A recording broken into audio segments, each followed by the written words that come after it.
The Force binds all things across the galaxy, connecting every living being in an invisible web of energy and destiny. But what happens when warriors arrive who owe nothing to the Force, who fight with skill honed through discipline rather than mystical power, and whose strength comes not from midi-chlorians, but from something far more? Primal brotherhood? The dimensional rift tore through reality like a wound in space-time itself, invisible to the sensors that monitored Coruscant's upper levels but catastrophically real to the four figures tumbling through it. One moment, Leonardo had been leading his brothers in a desperate assault on a Krong-dimensional gateway in the sewers beneath New York City. The next, the world exploded into light and impossible geometries as the device overloaded. Donatello's warning shout was lost in the shriek of collapsing dimensions. Then, impact. They crashed through the roof of an abandoned warehouse on level 1313, 3 kilometers below Coruscant's gleaming surface. Metal shrieked and groaned as four mutant turtles hit the durasteel floor hard enough to crater it.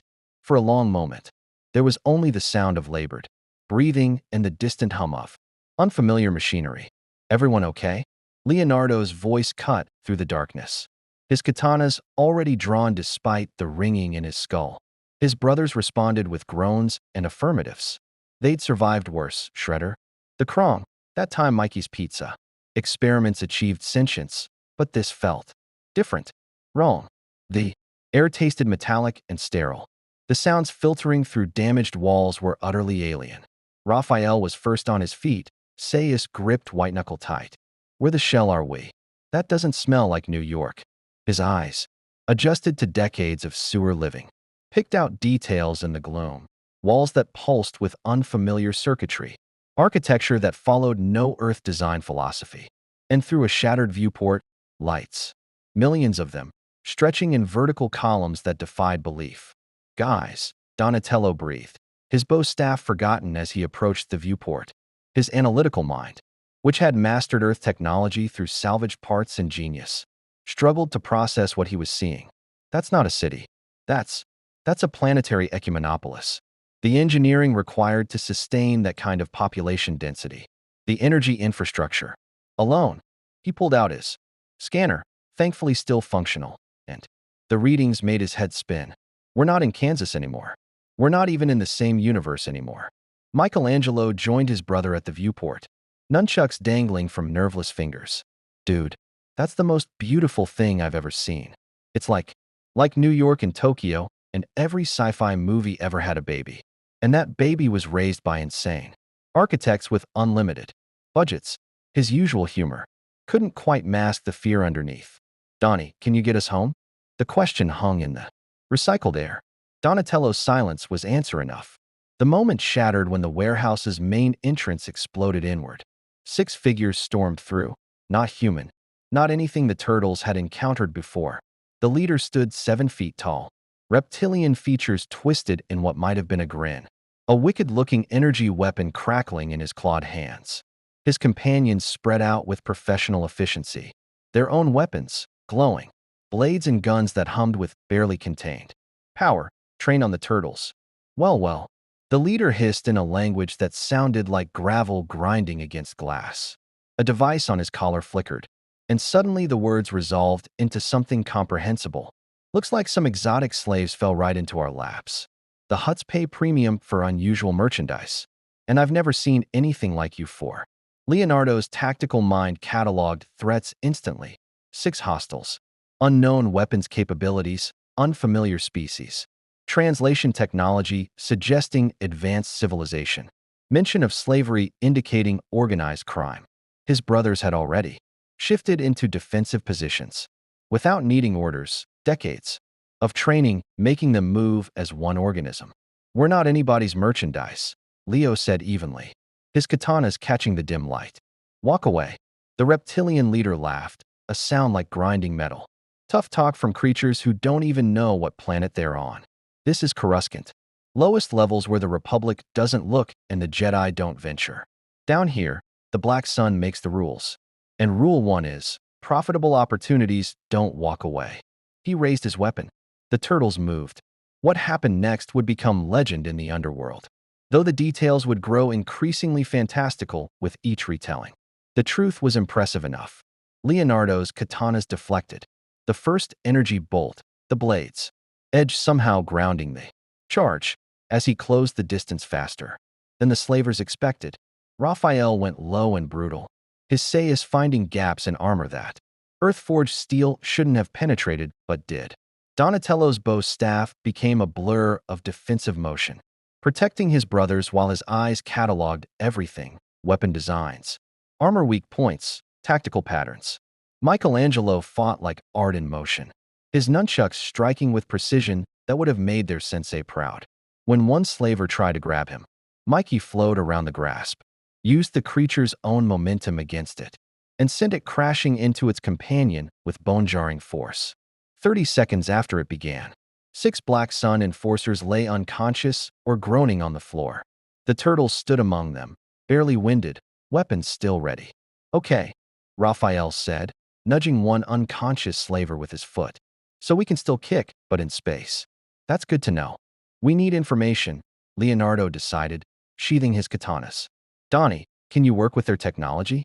Donatello was already examining a fallen weapon, his fingers tracing circuitry that operated on principles he'd never encountered.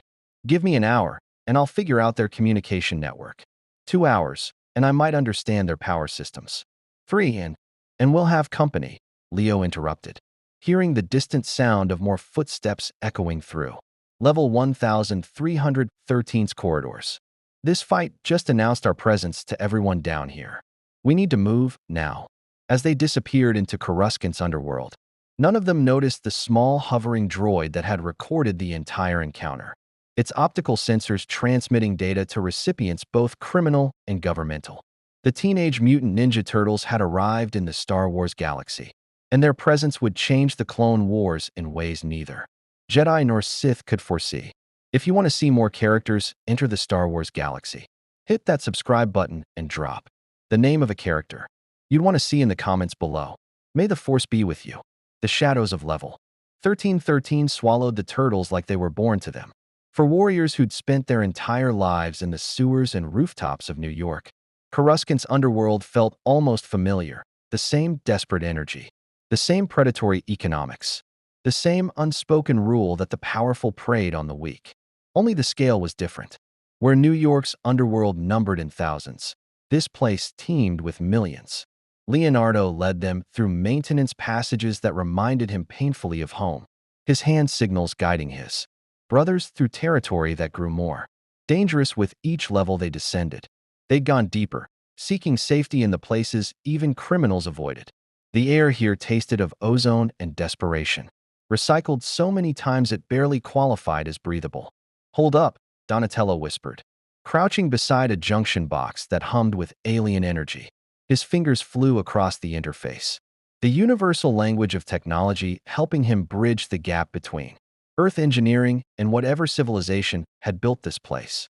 The slaver's weapon lay disassembled beside him, its components spread across the floor in organized chaos.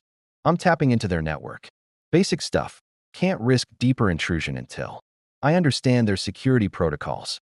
Raphael stood watch, his sais ready, his eyes scanning the darkness beyond their shelter. "Anyone else think it's weird that we understood those thugs perfectly? Last I checked, none of us speak." "Whatever that was." "Translation technology," Donatello murmured, not looking up from his work. "Their collar devices were broadcasting in a standard frequency. I've isolated it. We need one of those translators, or we're deaf and mute in this galaxy." His scanner beeped, and his face went pale. Oh man, guys. You need to see this." The holographic display flickered to life, projecting news feeds that Donatello's makeshift interface could barely decode. But the images needed no translation. Massive ships exchanging fire in the void, armies of identical soldiers, in white armor battling endless, waves of mechanical warriors, cities burning. A symbol, proud and familiar in its Republican Eagle aesthetic, and another, cold and separatist in design. "It's a war," Leonardo said quietly, his tactical mind already processing the implications. "A big one. Galactic scale. The Clone Wars," Donatello read, his translator software struggling with proper nouns. started 3 years ago. The Galactic Republic versus the Confederacy of Independent Systems. Millions dead, thousands of worlds involved. He scrolled deeper, his expression growing more troubled. And there's something else. References to Jedi? Peacekeepers with mystical powers. Warriors who can move objects with their minds. Deflect energy weapons with laser swords. Like the Krong's psionic abilities, Michelangelo suggested. But his voice lacked its usual lightness. Except these Jedi guys use it to fight for the good guys. Right. Define good guys, Raphael growled. We know how this works. Big governments, bigger wars, and the little people get crushed in between. Just like the Foot Clan controlling Manhattan's underworld. While the cops looked the other way, a sound echoed through the passage, metal scraping against metal. Deliberate and close. The turtles melted into defensive positions. A maneuver so practiced it was instinctive. From the darkness emerged a figure that made even Raphael hesitate. She stood barely 4 feet tall, her skin a pale twilight blue, twin appendages extending from her head like elegant horns. A Twi'lek child, Donatello's database would later inform him, though in the moment they only saw a terrified young girl, clutching a data pad like a lifeline. She froze when she saw them, her eyes, too large, too expressive, widening in shock. For a heartbeat, nobody moved. Then she did something unexpected. She smiled. "You're not with the Black Sun," she said in heavily accented Basic, her translator working better than the turtles. "You're too green. And you have shells. Are you bounty hunters?" Leonardo slowly lowered his katanas, his expression softening in a way only his brothers recognized. He'd always had a weakness for protecting the innocent, for seeing scared kids and remembering what it felt like to be different and afraid. "We're not bounty hunters. We're just lost. What's your name?" "Lyra," she said cautiously, taking a tentative step closer. "I was running from the slavers. They took my family last week. I've been hiding down here, trying to find a way to free them. But I'm just..." Her voice broke. "I'm just one person. Nobody cares about missing Twi'leks from the lower levels." The turtles exchanged glances. They'd seen this story before. Helpless people ground under the heel of organized crime. Authority figures too corrupt or overwhelmed to help. In New York, they'd made it their mission to be the ones who cared when nobody else would. "Where are they keeping your family?" Leonardo asked, and Raphael groaned because he knew that tone. That was Leo's "we're about to do something heroically stupid" voice. "Leo, we just got here," Raphael protested. "We don't know the players, don't know the rules. And we're stuck in an alien galaxy fighting a war we don't understand. Maybe we should focus on surviving before we start our usual hero routine. Since when do we need to understand everything before we do the right thing?" Leonardo countered. "That girl needs help. Her family needs help. We have the skills to make a difference. Your brother speaks with wisdom and foolishness in equal measure," a new voice said from above. The turtles looked up to find a figure perched on the maintenance catwalk, humanoid, athletic build, wearing robes that managed to be both elegant and practical. His hair was short and dark, his face young but bearing the weight of command. And at his belt hung a cylindrical weapon that thrummed with barely contained energy. Wisdom to recognize injustice. Foolishness to think you can fight the entire underworld alone. The lightsaber ignited with a snap hiss that made the turtles. Instincts screamed danger. Blue light bathed the passage, and in that glow, Leonardo recognized a warrior when he saw one. The stranger's stance was perfect, his balance absolute. And his eyes, calculating and curious, missed nothing. "I am Anakin Skywalker," the Jedi said, leaping down from the catwalk with impossible grace. He landed without sound, his lightsaber held in a guard position that suggested master-level training. "Jedi Knight of the Galactic Republic. And you four are the most unusual beings I've encountered in a galaxy full of unusual beings. Care to explain how you managed to defeat 6 Black Sun enforcers in under a minute with nothing but primitive bladed weapons?" Donatello's scanner was going haywire, detecting energy readings that defied conventional physics. "Primitive? These katanas have been folded." "Donnie," Leonardo interrupted, his katanas still sheathed but his hand resting on their hilts. "We're not looking for trouble. We're just trying to help this girl and find a way home." Anakin's expression shifted, something like understanding crossing his features. "Home? Where exactly would home be?" Four giant talking turtles, who fight like Mandalorian commandos, but claim to be primitives. New York City, Michelangelo said before anyone could stop him. Earth, which I'm guessing isn't anywhere near here, judging by the whole millions of inhabited worlds. Thing Donnie found in the database. The Jedi's lightsaber lowered slightly. Earth, never heard of it. And if you're truly from beyond known space, he studied them with new intensity. The Council will want to speak with you. Unknown variables in the middle of a war make people nervous, especially when those variables can fight. We're not variables, Raphael said, his sais spinning in a movement meant to intimidate. We're just four brothers trying to survive. Brothers who fight as one unit with perfect coordination, Anakin observed. Brothers who show no fear of a Jedi Knight or his lightsaber. Brothers who, according to the security footage that reached Republic intelligence an hour ago, moved faster than the surveillance systems could properly track. He deactivated his weapon, the blue blade vanishing with a hiss. I'm not your enemy, but I need to know, are you anyone else's? Leonardo met the Jedi's eyes, and in that moment, two warriors recognized each other. Across the gulf of different worlds and different training, we fight for those who can't fight for themselves. We protect the innocent. We stand against bullies and tyrants. If that makes us someone's enemy, then yeah, I guess we are. Anakin smiled, and it was sharp and genuine. Then we might have more in common than you think. Come with me. We need to talk about this war, about the Jedi Order, and about what exactly four turtle warriors plan to do. In a galaxy that's tearing itself apart. What about Lyra's family? Leonardo asked, refusing to be distracted. The Jedi's smile faded. What about them? We're getting them back. All four turtles said in unison. Anakin Skywalker studied them for a long moment, then laughed, a sound of genuine surprise and delight. Oh, you're going to be trouble. The Council is going to hate you. He ignited his lightsaber again, but this time it was a gesture of solidarity. Let's go free some slaves. We can discuss galactic politics later. As they disappeared deeper into level 1313, none of them noticed the small probe droid that had witnessed the entire exchange. Its sensors transmitting everything to a luxury apartment in the Senate district, where Count Dooku sat in meditation. The Sith Lord's eyes opened, and a slow smile crossed his aristocratic features. Warriors without force sensitivity, skilled, principled, and apparently incorruptible by traditional means. How fascinating, and how potentially useful. The slave compound sat like a cancerous growth in level 1313's infrastructure. Its walls reinforced durasteel marked with the Black Sun's crimson symbol. According to Lyra's intelligence, gathered through weeks of desperate surveillance, her family and 24 other Twi'leks were being held inside, scheduled for shipment to the Outer Rim's pleasure houses and labor camps within 48 hours. Guards rotated in shifts of 6. Automated turrets covered the main entrance. The whole operation reeked of professional brutality. Standard slaver architecture, Anakin muttered, crouched beside Leonardo on a catwalk overlooking the compound. Designed to be defensible, profitable, and beneath the Republic's notice. We could call in clone troopers, but by the time they navigate jurisdiction protocols, those families will be gone.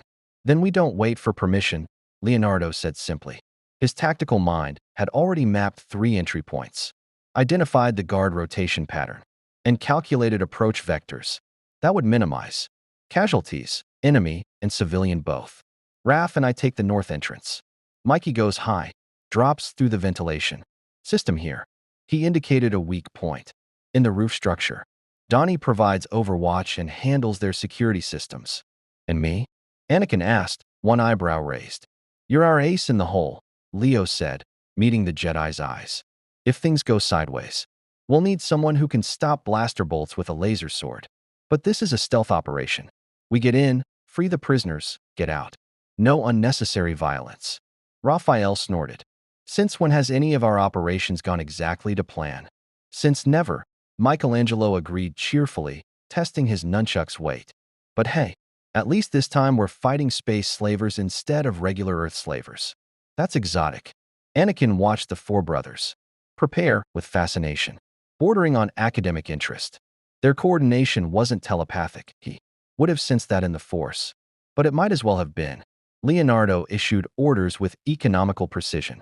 Raphael challenged them with aggressive tactics that Leo incorporated without ego. Donatello provided technical solutions to problems before they materialized. Michelangelo's humor kept morale high, while his eyes tracked every environmental detail. They were a machine built from brotherhood. And Anakin recognized something he'd felt with his own Padawan, Ahsoka, and his clone commanders. This was what unity looked like when it transcended mere training. You fight like Mandalorians, Anakin observed. But your philosophy sounds more like the Jedi Code. We fight like ninjas, Leonardo corrected. Trained by our sensei, Master Splinter, in the art of ninjutsu. Our style prioritizes stealth, precision, and protecting those who can't protect themselves. But we're not monks or peacekeepers. We're family first. Family, Anakin repeated, and something painful flickered across his face. The Jedi discourage attachment. We're taught that emotional bonds lead to fear, and fear leads to the dark side of the Force. That's the dumbest thing I've ever heard, Raphael said bluntly. Everything we are comes from attachment. We fight harder because we're brothers. We survive because we trust each other. You're telling me your space wizards think love makes you weak. Not weak, Anakin said carefully. Vulnerable. Exploitable. The dark side feeds on strong emotions. Love can become possessive jealousy. Protective instincts can become murderous rage. Donatello looked up from the security panel he'd been hacking, his expression troubled. So your entire warrior order is built on emotional suppression? That's not healthy. Psychologically speaking, denying natural bonds doesn't eliminate them. It just makes them fester. Which is why, Anakin said with a wry smile, I'm down here freeing slaves. With 4 turtle ninjas. Instead of meditating at the temple. The Jedi Order isn't perfect. We just try to be good. Then we've got something in common after all, Leonardo said, extending his 3-fingered hand. Anakin clasped it without hesitation, and in that moment, 2 different philosophies found common ground and shared purpose. The infiltration began at midnight, Coruscant time, when the underworld's activity peaked and the compound guards were most distracted. Donatello disabled the automated turrets with elegant precision, his understanding of alien technology growing with every system he cracked. Their security is sophisticated but predictable, he whispered into the comm link he'd jury-rigged. From salvaged parts, classic layered defense, biometric scanners at the perimeter, motion sensors in the corridors, pressure plates near the holding cells. I can loop the feeds, but you'll have a 3-minute window before their central system notices the discrepancy. 3 minutes, Leonardo confirmed, already moving. Raphael shadowed him like a crimson ghost, their footsteps silent on durasteel grating. The north entrance guards never saw them coming. Leonardo's katana pommel struck with surgical precision a nerve cluster at the base of the skull that dropped. The first guard instantly. Raphael's sai caught the second guard's blaster mid-draw, twisted it free, and delivered a spinning elbow that left the alien crumpled but breathing. Clear, Leo whispered. Above them, Michelangelo navigated the ventilation system with the agility that made him the team's best infiltrator. The shafts were tighter than New York's sewers, the air hotter, but he'd spent his entire life squeezing through impossible spaces. He emerged directly above the holding cells, peering through a grate at the scene below. 24 Twi'leks huddled together in a space meant for half that number. Children clung to parents. The despair was thick enough to taste. Lyra's family was there. He spotted the resemblance in the older female's features. She was speaking softly to the other prisoners. And even through the grate, Mikey could hear the steel in her voice. A leader, keeping hope alive in the hopeless place. Found them, he reported. Guards are making rounds every 5 minutes. Next pass is in 90 seconds. Copy that, Leonardo said. Raph and I are in position at the cell controls. Donnie, I've isolated their communications. Donatello replied from his overwatch position. When you free the prisoners, they'll try to sound the alarm. I'll jam it, but that'll alert their central hub that something's wrong. You'll have maybe 5 minutes before reinforcements arrive. Then we'd better move fast, Anakin said, his voice calm despite the impending chaos. He'd positioned himself at the compound's main corridor, his lightsaber unignited but ready. I'll handle anyone who gets past you. The plan executed with the precision of warriors who'd done this 1,000 times in different sewers, different cities, but always with the same purpose. Leonardo and Raphael hit the cell controls simultaneously. Magnetic locks disengaged with pneumatic hisses. Prisoners looked up in shock as their cage doors swung open, revealing four green-skinned warriors who absolutely did not belong in this galaxy. Move quietly. Move quickly, Leonardo instructed in a voice that commanded instant obedience. We're getting you out. The Twi'lek leader, Lyra's mother, her lekka marked with traditional clan tattoos, stepped forward with cautious hope. Who are you? Heroes in a half-shell, Michelangelo quipped, dropping from the ventilation shaft with athletic grace. Turtle power. We're friends of your daughter, Leonardo clarified, shooting Mikey a look. Lyra's safe. She sent us to get you out. Tears streamed down the woman's face, but her voice stayed steady. Then we follow your lead. The escape should have been clean. They were halfway to the extraction point when the universe reminded them that no plan survives. First contact with the enemy. The compound's owner, a Pike Syndicate lieutenant named Varka, who'd been conducting business in the upper offices, happened to choose that exact moment to inspect his merchandise. He rounded the corner flanked by four heavily armed guards and came face to face with 24 escaped Twi'leks and four giant turtles. For one frozen heartbeat, everyone stared at everyone else in mutual incomprehension. Then Varka's hand went to his blaster, and everything went to hell. Raphael moved first, his body intercepting the pike's draw with aggressive precision. His sai locked the blaster's barrel, twisted, and sent the weapon clattering across the floor. But the guards had better reflexes than the slavers they'd fought before. Energy bolts filled the corridor with lethal light. Get down, Leonardo shouted, his katanas blurring as he deflected two bolts that would have hit civilian targets. The blades shouldn't have worked. Energy weapons operated on different principles than bullets, but the folded steel somehow conducted and dispersed the charge just enough to redirect them into walls instead of flesh. Anakin's lightsaber ignited with its distinctive snap hiss, blue energy casting stark shadows as he stepped between the prisoners and the remaining guards. His blade moved in classical Form V patterns, each deflection precise and economical. Bolts redirected back at their sources with Jedi accuracy, dropping guards before they could adjust their aim. But more guards were coming. Donatello's voice crackled through the comm link, tight with urgency. Leo, their security hub is mobilizing. You've got maybe 20 hostiles converging on your position from multiple vectors. You need to move now. East Corridor is closest to the extraction point, Leonardo decided, already herding prisoners in that direction. Raph, rear guard. Mikey, scout ahead. Anakin, I'll hold them here, the Jedi said calmly, spinning his lightsaber in a guard stance that promised violence to anyone who passed. Get those people to safety. We don't leave people behind, Leonardo said flatly. Anakin smiled, and it was the expression of a man who'd faced worse odds and survived. I'm a Jedi Knight, Leo. This is what we do. Besides, he added with a wink, I can catch up. Now go. The turtles ran, moving with the coordinated efficiency of lifetime training. They navigated level 1313's corridors like they'd been born to them, protecting their civilian charges while fighting running battles against Black Sun enforcers who couldn't believe what they were seeing. Giant turtles, actual turtles, fighting with earth weapons that somehow matched blasters blow for blow. Behind them, Anakin Skywalker held a corridor alone against impossible odds, his lightsaber weaving a defensive pattern that seemed to exist in multiple places. Simultaneously, the Force sang around him, amplifying his reflexes, guiding his blade, showing him trajectories before triggers were pulled.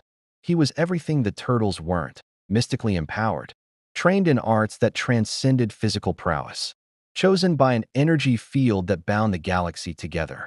And yet, when he rejoined them at the extraction point 15 minutes later, slightly singed but grinning, he found 4 turtles who'd protected 24 civilians through hostile territory without losing a single one. Without the Force, without mystical powers, just skill, teamwork, and unshakable commitment to their principles. Not bad for primitives, Anakin observed, deactivating his lightsaber. Not bad for a space wizard, Raphael countered. But there was respect in his voice. They emerged into level 1312, where Lyra waited with transportation she'd somehow acquired a battered cargo speeder that looked like it had survived both the Clone Wars and several previous conflicts. The reunion between mother and daughter was everything the turtles had fought for. Tears and laughter and desperate embraces that reminded them why they did this in the first place. Thank you, Lyra's mother said, addressing the turtles and Anakin both. The Republic abandoned us. The Jedi rarely descend this low. But you came. Why? Because it was the right thing to do, Leonardo said simply, as the freed Twi'leks disappeared into Coruscant's endless urban sprawl, heading for Republic aid stations where Anakin promised they'd be protected. The Jedi Knight turned to the four brothers with an expression, mixing admiration and concern. The Jedi Council will want to meet you, he said. They'll have questions about where you came from, what you want, how you fight without the Force. And if we don't want to meet your council? Leonardo asked carefully. Then you're free to refuse, Anakin said. But understand, you just made enemies of the Black Sun, one of the galaxy's most powerful criminal syndicates. You're also now known to Republic intelligence. In the middle of a war, unknown factors attract attention, sometimes dangerous attention. The turtles exchanged glances, a wordless conversation passing between them. They'd come to this galaxy by accident, but they were here now. And wherever they were, injustice existed. Tyranny existed. People who needed heroes existed. We'll meet your council, Leonardo decided. But we're not joining anyone's army. And we're not becoming anyone's weapons. We help people. That's what we do. Whether your Jedi Order accepts that or not. Anakin's smile was genuine and slightly rebellious. Oh, they're definitely going to hate you. Come on, the temple's several kilometers up, and you four are about to become the most interesting thing to happen to the Jedi Order in 1,000 years. As they ascended through Coruscant's endless levels, toward the glittering heights where the Jedi made their home, none of them noticed the small probe droid documenting everything from the shadows. Its transmission reached a secure location in the Senate building where a kindly old senator named Palpatine watched the footage with intense interest. For warriors without Force sensitivity, incorruptible, heroic, dangerous, to his carefully laid plans, they would need to be dealt with, one way or another. The Jedi Temple rose from Coruscant's surface like a monument to ancient power, its 5 spires reaching toward stars that most citizens of the lower levels would never see. As the cargo transport climbed through the planet's stratified atmosphere, Leonardo watched the architecture transform from industrial brutality to calculated grandeur. Up here, the air smelled clean, filtered, and recycled through systems that cost more than entire lower-level districts. The inequality wasn't subtle. Fancy digs, Raphael muttered, his arms crossed as he glared at the temple's approaching silhouette.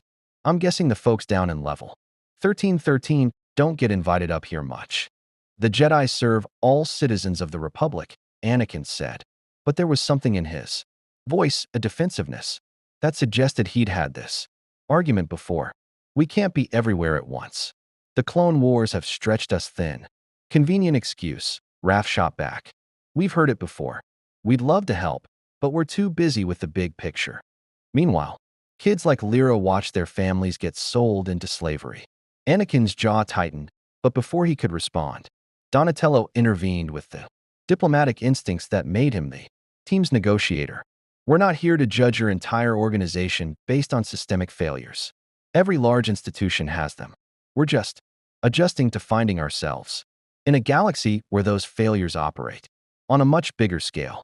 The temple's landing platform received them with sterile efficiency.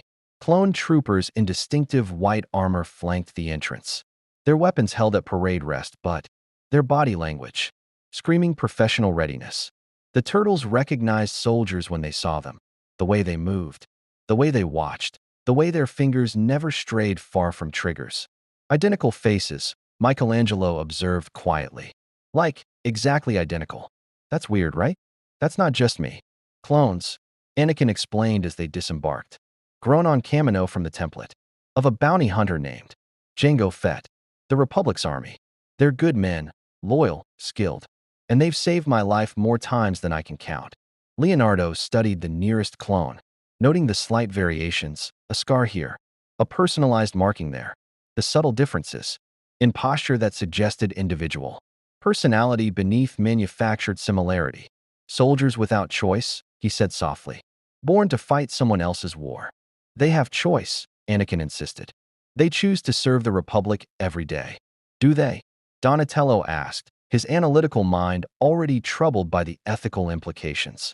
Or were they psychologically conditioned to believe service is their only purpose? There's a difference between choice and programming. The Jedi Knight's expression darkened, but they'd reached the temple's inner sanctum before he could formulate a response. The corridor opened into a chamber that took the turtle's breath away, circular, vast, with floor-to-ceiling windows offering panoramic views of Coruscant's endless cityscape. At the room's center sat 12 chairs arranged in a circle, and in those chairs sat the beings who guided the Jedi Order. The Jedi Council. Master Yoda occupied a specially designed seat that accommodated his diminutive stature, his ancient eyes studying the four turtles with an intensity that made Leonardo's instincts scream danger. Beside him sat Mace Windu, his dark features stern and calculating. Other masters filled the remaining seats, species the turtles didn't recognize, but the power radiating from each was unmistakable even without mystical senses. Unusual guests, you bring us, Skywalker, Yoda said, his voice carrying weight that transcended his small frame. Explain their presence, you will. Anakin stepped forward, his posture respectful but not subservient. Masters, these four individuals arrived on Coruscant under unknown circumstances. They demonstrated remarkable combat capabilities during the liberation of Twi'lek slaves from Black Sun custody. They claimed to be from a world called Earth, beyond known space. Displaced here through means they don't fully understand. And yet, no force sensitivity do they possess, Yoda continued, his gaze never leaving the turtles. Powerful warriors without the force. Unusual, this is troubling. Mace Windu leaned forward, his expression unreadable. Introduce yourselves. Tell us why we shouldn't treat you as enemy combatants who've infiltrated Republic space during wartime. The threat was clear, though diplomatically phrased. Leonardo stepped forward, his brothers forming a subtle defensive formation behind him, close enough to support, distant enough to react. I'm Leonardo. These are my brothers, Raphael, Donatello, and Michelangelo. We're not here by choice. And we're not anyone's enemies unless you make us into them. We're just trying to survive in a galaxy we don't understand while staying true to the principles our sensei taught us. Principles, Master Windu repeated. What principles guide warriors who fight without the Force? Honor, Leonardo said simply. Discipline, protecting those who can't protect themselves. We don't seek power or conquest. We see injustice, and we can't walk away from it. A Togruta master, her mantrals marked with traditional patterns, spoke with curiosity rather than suspicion. Your combat coordination suggests decades of training, yet you appear relatively young. Your weapons are primitive by galactic standards, yet you defeated armed enforcers. How? We've trained together since we were children, Leonardo explained. Master Splinter taught us ninjutsu, the art of stealth, precision, and adaptability. We're not the strongest or the fastest individually, but together, we're greater than the sum of our parts. That's always been enough. Ninjutsu, Yoda mused, tasting the unfamiliar word. Similar to the Jedi arts. It sounds discipline, training, purpose, yet without the Force to guide you. Vulnerable you must be. We manage, Raphael said, his tone sharper than Leonardo would have preferred. Fought plenty of enemies back home without space magic. The Shredder, the Krong, the Foot Clan, we handled them all. Don't need the Force to know the difference between right and wrong. The temperature in the chamber dropped several degrees. Mace Windu's hand moved almost imperceptibly toward his lightsaber. Space magic? You mock the Force itself. He didn't mean disrespect. Donatello interjected quickly, shooting Raphael a warning glare. We're just unfamiliar with mystical energy fields. In our world, power comes from training and technology, not supernatural abilities. We're trying to understand your galaxy's rules, but it's a steep learning curve. A Keldor master with a breathing mask spoke, his voice modulated by technology. Understanding requires trust, and trust requires transparency. You claim to have been displaced from your homeworld, yet you offer no evidence, no verification. For all we know, You could be separatist agents using an elaborate cover story. If we were separatist agents, Leonardo countered calmly, we wouldn't have freed slaves from the Black Sun. We'd be trying to infiltrate your organization or sabotage your war effort. Instead, we're standing here, unarmed. He gestured to their weapons, left at the chamber entrance per protocol, answering your questions honestly. Honesty, Yoda said softly. Sense it in you, I do. But also since I do, independence. Allegiance to no faction. In war, dangerous neutrality can be. We're not neutral about slavery or tyranny, Leonardo said firmly. We'll fight those wherever we find them. But we're not soldiers in your war. We don't know enough about your politics, your history, or your factions to choose sides. All we know is that innocent people are suffering, and we have the ability to help. Mace Windu stood, his imposing presence filling the chamber. Noble words. But this galaxy doesn't run on nobility, it runs on power, politics, and the Force. You've already made enemies of the Black Sun. Your actions will have consequences that ripple across criminal networks. And you've caught the attention of Republic intelligence, which means you've also caught the attention of separatist spies. Then we'll deal with those consequences as they come, Leonardo said, refusing to be intimidated. That's what we've always done. The Jedi Council exchanged glances, a silent conversation conducted through eye contact and subtle Force impressions that the turtles couldn't perceive. Finally, Yoda spoke again, his tone thoughtful rather than dismissive. Help you? We cannot. If beyond known space your homeworld lies. Return you home, impossible it may be. But here you are. And here, choices you must make. Join the Republic, Mace Windu offered, though it sounded more like command than invitation. Your skills could serve the war effort. We could provide training, resources, and purpose.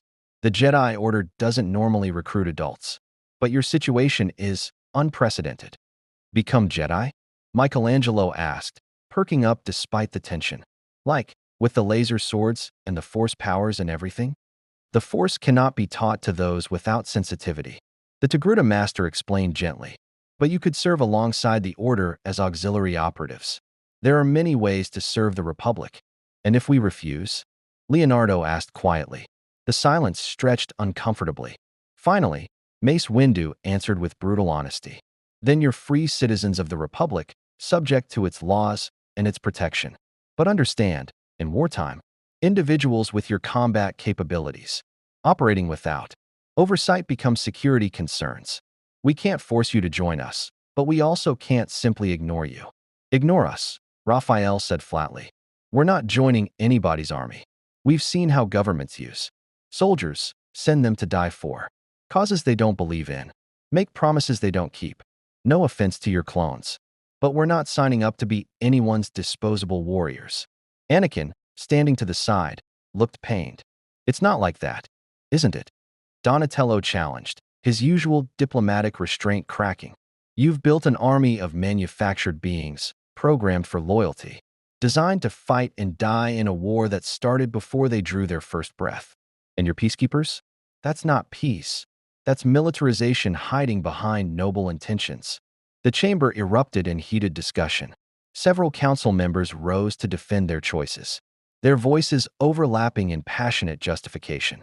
The Clone Wars had forced impossible decisions. The Separatists threatened galactic stability. The Republic needed defenders. The ends justified the means. Enough. Yoda's voice cut through the chaos like a lightsaber through Durasteel. The ancient Jedi Master rose from his seat, his diminutive stature somehow commanding absolute attention. He approached the turtles slowly, his walking stick tapping against polished stone. Right, you are, he said softly, meeting each turtle's eyes in turn. Question our choices, you should. Lost our way, perhaps the Jedi have. Become warriors in a war we sought to prevent, we have. Your perspective, valuable it is. Uncomfortable, but necessary. He turned to address the council, his expression grave. Force them we cannot. Trust them we must, or enemies we make. These four, dangerous they are not because of power, but because of principle. In a galaxy where compromise has become corruption, principles threaten the comfortable. Mace Windu's expression remained skeptical. Master Yoda, we can't simply allow unknown elements to operate without Oversight during wartime. Watch them. We will, Yoda agreed. But control them, we cannot. Should not. He turned back to the turtles. Free to go you are. Help the Republic you may, or help yourselves. But know this, attention you have drawn. From the Jedi, from criminals, from others who observe from shadows. Careful, you must be. Leonardo bowed respectfully, a gesture that bridged Earth tradition and universal courtesy. We appreciate your honesty, Master Yoda. We're not here to cause problems. We're just trying to do what's right while finding a way home. Home, Yoda echoed sadly. A luxury many in this galaxy lack. Perhaps, teach each other we can. The Jedi, rigid we have become. From outsiders, much to learn there is. As the turtles were escorted from the council chamber, Anakin caught up with them in the corridor. His expression was conflicted, torn between loyalty to the Order and respect for warriors who'd challenged everything. He'd been taught to accept without question. You could have handled that more diplomatically, he said, but there was no real anger in his voice. We could have lied, Leonardo countered. Told you what you wanted to hear, accepted your offer, and operated under false pretenses. Would you have preferred that? Anakin smiled slightly. No, I think that's what bothers the council most. You're honest, even when it hurts. That's rare in this galaxy. What happens now? Donatello asked. We're free, but Master Yoda was right. We've attracted attention. The Black Sun wants revenge. Your intelligence networks will watch us. And I'm guessing there are other factions we haven't even met yet. Now, Anakin said, you figure out how to survive in a galaxy that's far more complicated and dangerous than New York City sewers. The Clone Wars touch everything. Staying neutral isn't really an option.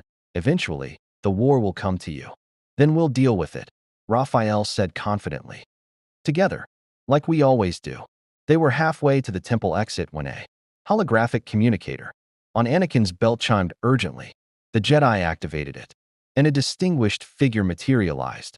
Older humanoid male with silver hair, aristocratic features, and eyes that radiated calculated charm. Ah, Skywalker, the figure said smoothly. I heard you'd returned with interesting guests.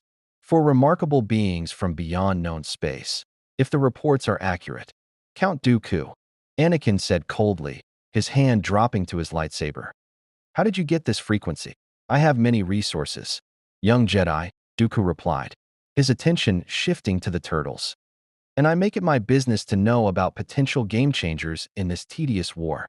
Tell me, warriors without force sensitivity, do you truly believe the Republic values you?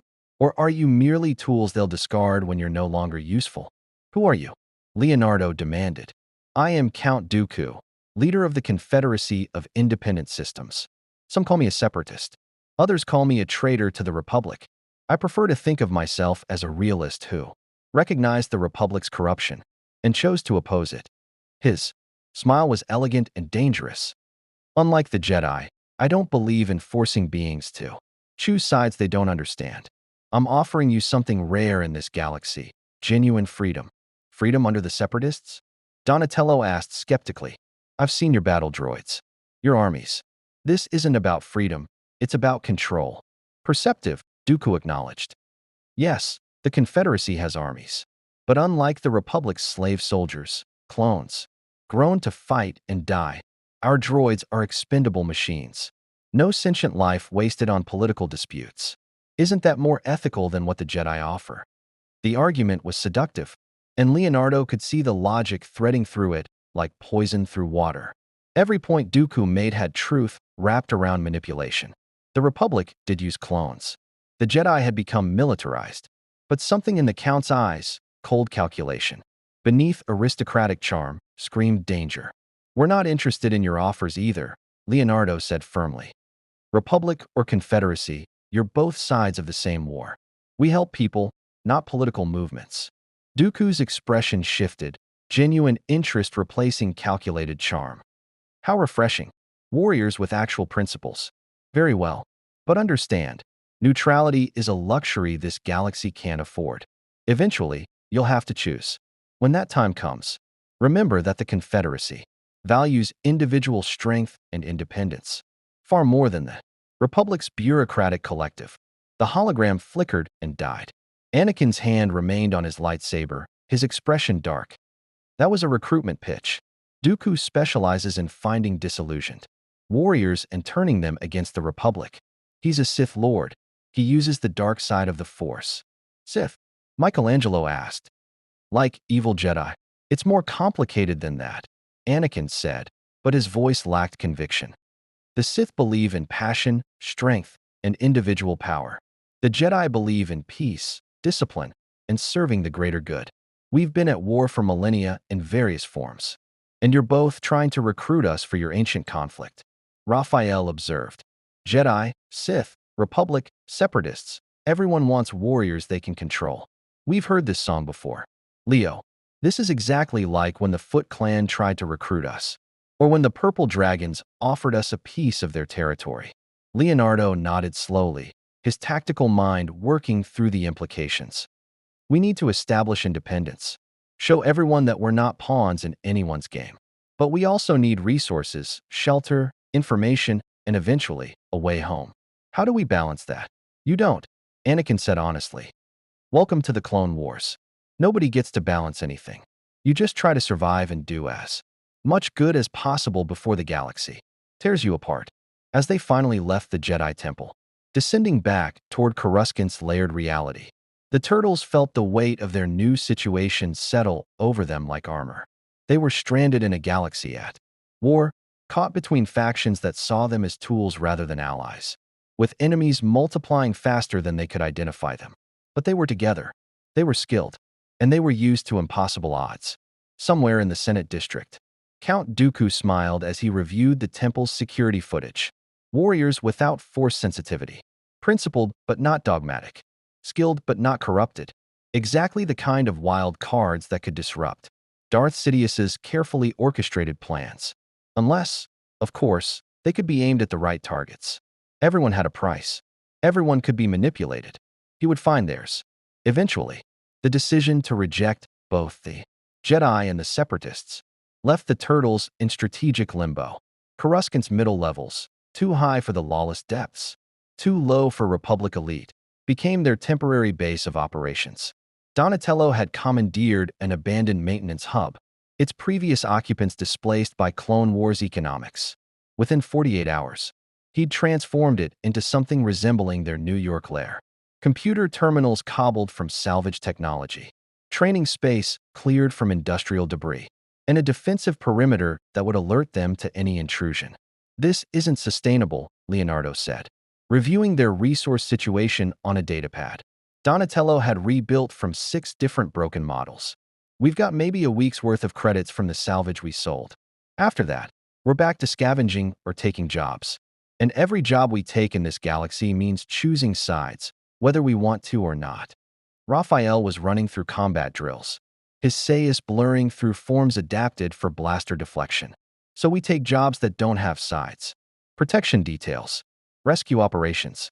The same stuff we did in New York, just scaled up. There are no neutral jobs in a galaxy at war, Donatello countered, not looking up from the communication arrays he was monitoring. I've been tracking galactic news feeds for 3 days. Every system, every planet, every city is either Republic, Separatist, or being fought over. Even humanitarian missions have political implications. Michelangelo was studying a holographic map of Coruscant, his artistic eye picking out patterns in the city's architecture. What if we go smaller?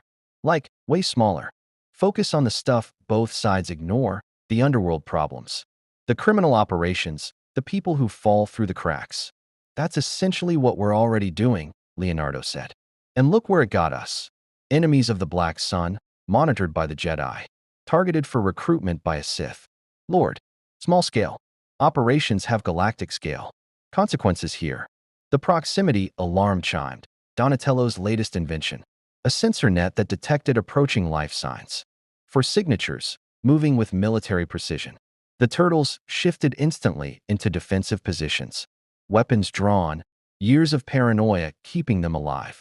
The entrance hatch cycled open to reveal not clone troopers or Jedi enforcers, but 4 figures in distinctive armor that made even Raphael pause in appreciation.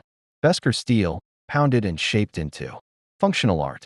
T-shaped visors that revealed nothing of the wearer's expressions. Weapons that spoke of cultures. built around warfare as philosophy, rather than mere violence. Mandalorians. Relax, the lead figure said. Her voice filtered through her helmet's vocoder, but clearly female. She raised both hands, showing empty palms, a gesture of temporary truce rather than surrender. We're not here to fight. We're here to talk. Talk fast, Raphael said, his sais not lowering an inch. We're not big on uninvited guests. The Mandalorian removed her helmet, revealing a scarred face with sharp features and eyes that had seen too many battles. Her hair was dark, tied back in practical braids, and her expression held the weary respect of one warrior acknowledging another. I am Bo-Katan Kryze of Clan Kryze.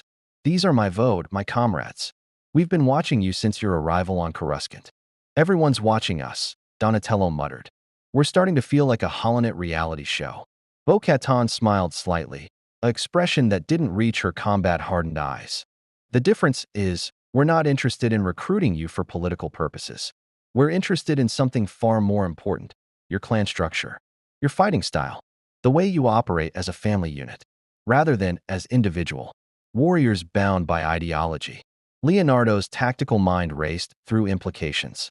You're Mandalorian. Your entire culture is built on warrior traditions. Why would you be interested in 4 turtles from another universe? Because Mandalore is dying, Bo-Katan said bluntly. Our clans are fractured. Death Watch fights against the traditionalists. The Republic occupies our homeworld. The Separatists court our warriors for mercenary work. And through it all, we've lost something fundamental, the understanding that strength comes from unity, not just individual prowess. She gestured to the turtles, her eyes cataloging their defensive formation with professional appreciation. You 4 move as one organism. You argue. Yes, I've seen the reports from the Jedi Temple, but when combat begins, you're perfectly synchronized. No force sensitivity, no telepathy, just training and trust built over years of fighting together. That's what Mandalorian clans used to be, before politics and philosophy split us apart. So what do you want from us? Leonardo asked carefully. An exchange, Bo-Katan said. Training for resources. You teach us how you maintain that level of coordination without mystical abilities. We provide you with equipment, credits, and most importantly, independence. Mandalorians don't serve the Republic or the Separatists. We serve our clans. If you become part of ours, you gain protection that neither government can easily challenge. Become Mandalorians? Michelangelo asked, brightening. Do we get the cool armor? Because I've got some design ideas that would really make the shells pop. Mikey, focus, Leonardo interrupted. He studied Bo-Katan's expression, reading the desperation beneath her warrior's discipline. You're not just looking for training advice. You're looking for proof that unity is possible, that warriors can maintain their identity and still function as family. Bo-Katan's expression shifted, surprise breaking through her guarded professionalism. You read people well. Yes, my clan is fragmenting. My sister once ruled Mandalore, allied with a Sith Lord who used our warriors for his own purposes. I've been fighting to restore Mandalore's independence, but I'm losing warriors to mercenary work and political infighting. When I saw your footage, 4 brothers, who fight perfectly together, despite having completely different personalities, I saw what we've lost. Raphael lowered his sais slightly, his aggressive posture easing. Look, lady, we appreciate the warrior respect thing, but we're not joining anybody's clan. We've got our own family, the 4 of us and our sensei, wherever he is. I'm not asking you to join permanently, Bo-Katan clarified. I'm asking for a temporary alliance. You need resources to survive in this galaxy. We need insight into maintaining clan cohesion. A mutual exchange, nothing more. Unless. She paused, considering. Unless you find that Mandalorian culture aligns with your own values. Then perhaps something more permanent could be arranged. Donatello had been silently accessing data during the conversation, his rebuilt datapad running searches through galactic databases. Mandalorian culture, he read aloud. Warrior tradition emphasizing honor, loyalty to clan over government, adoption as a core cultural practice regardless of species, and a code called the Risol Nair. The 6 actions, wearing armor, speaking the language, defending oneself and family, raising children as Mandalorians, contributing to clan welfare, and answering the call of the Mandalore when summoned. You've done your research, Bo-Katan acknowledged. So you understand, we don't care that you're turtles from another universe. Mandalorians adopt worthy warriors regardless of origin. The armor makes the Mandalorian, not the species underneath it. Leonardo exchanged glances with his brothers. That silent conversation that needed no words. They were stuck in an unfamiliar galaxy with limited resources and growing enemies. The Jedi offered structure but demanded obedience to their philosophy. The Separatists offered freedom but served hidden masters. The Mandalorians offered something different, respect for their identity while providing the independence they needed. What kind of training are we talking about? Leonardo asked carefully. Combat coordination drills, Bo-Katan said. How you maintain awareness of each other's positions during chaotic battles. How you communicate non-verbally. How you balance individual fighting styles with team tactics. In exchange, we provide equipment suitable for galactic combat. Armor if you want it. Though your shells seem to serve that purpose already. Blasters, explosives. Communication technology that Donatello can't build from salvage. And credits. Enough to establish yourselves properly while you figure out your next move. There's always a catch, Raphael said suspiciously. What's the real price? Bo-Katan's smile was grim. Eventually, I'll call on the debt. When Mandalore needs warriors who can operate independently and think for themselves, I'll ask for your help. Not as soldiers following orders, but as allies choosing to fight for a cause you believe in. You can refuse, I won't force you. But I'm hoping that by then, you'll understand what we're fighting for. The offer was dangerous, alliances always were. But it was also honest in a way the Jedi and Separatist pitches hadn't been. Bo-Katan wasn't trying to control them or convert them. She was offering a warrior's bargain, service for service, respect for respect. We'll need to discuss this, Leonardo said. Privately. Of course. Bo-Katan replaced her helmet, becoming anonymous behind the Beskar mask. We'll be at these coordinates for the next 12 hours. After that, the offer expires. Mandalorians don't wait on indecision. She and her companions left with the same silent efficiency they'd arrived with, leaving the turtles alone with an impossible choice. I don't trust it, Raphael said immediately. Another faction trying to use us. She wasn't lying about needing our training methods, Donatello observed.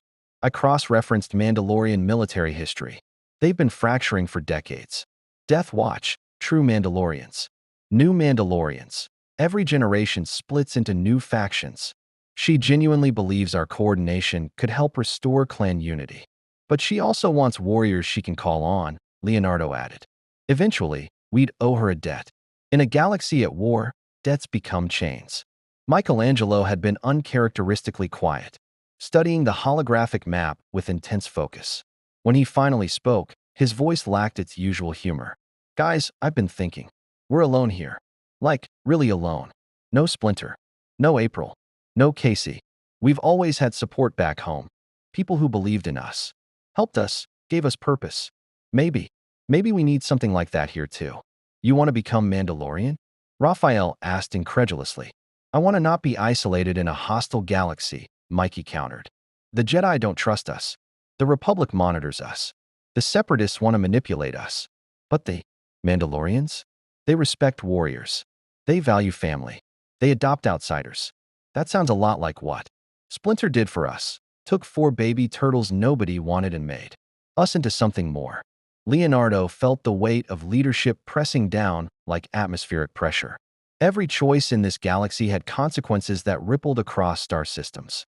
Align with the Mandalorians, and they'd gain resources but owed debts. Refuse, and they'd remain isolated against mounting threats. There was no safe option, no neutral ground. We take the deal, he decided finally. But we keep our independence. We train with them, take their equipment, but we maintain our own code. We're not Mandalorians. We're Teenage Mutant Ninja Turtles. If that's not acceptable, then we walk away. And when Bo-Katan calls in her debt, Donatello asked, then we evaluate the mission on our terms, Leonardo said.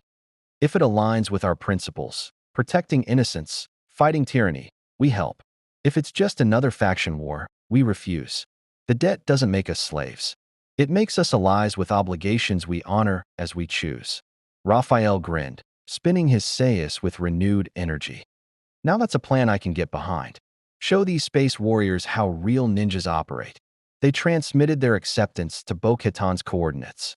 Within an hour, the Mandalorian warrior had returned with equipment that made even Donatello's engineering genius pause in appreciation.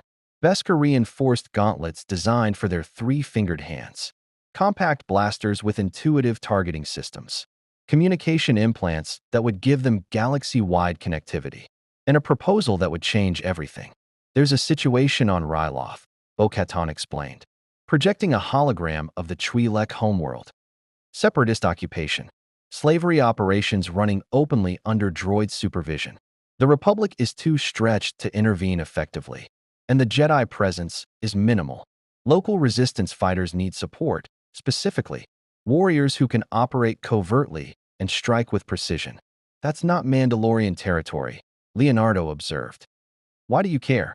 Because the slavers are using Mandalorian armor and weapons, Bo-Katan said, her voice tight with barely controlled fury. Death Watch mercenaries, selling our culture to the highest bidder. They're using our reputation to terrorize civilians.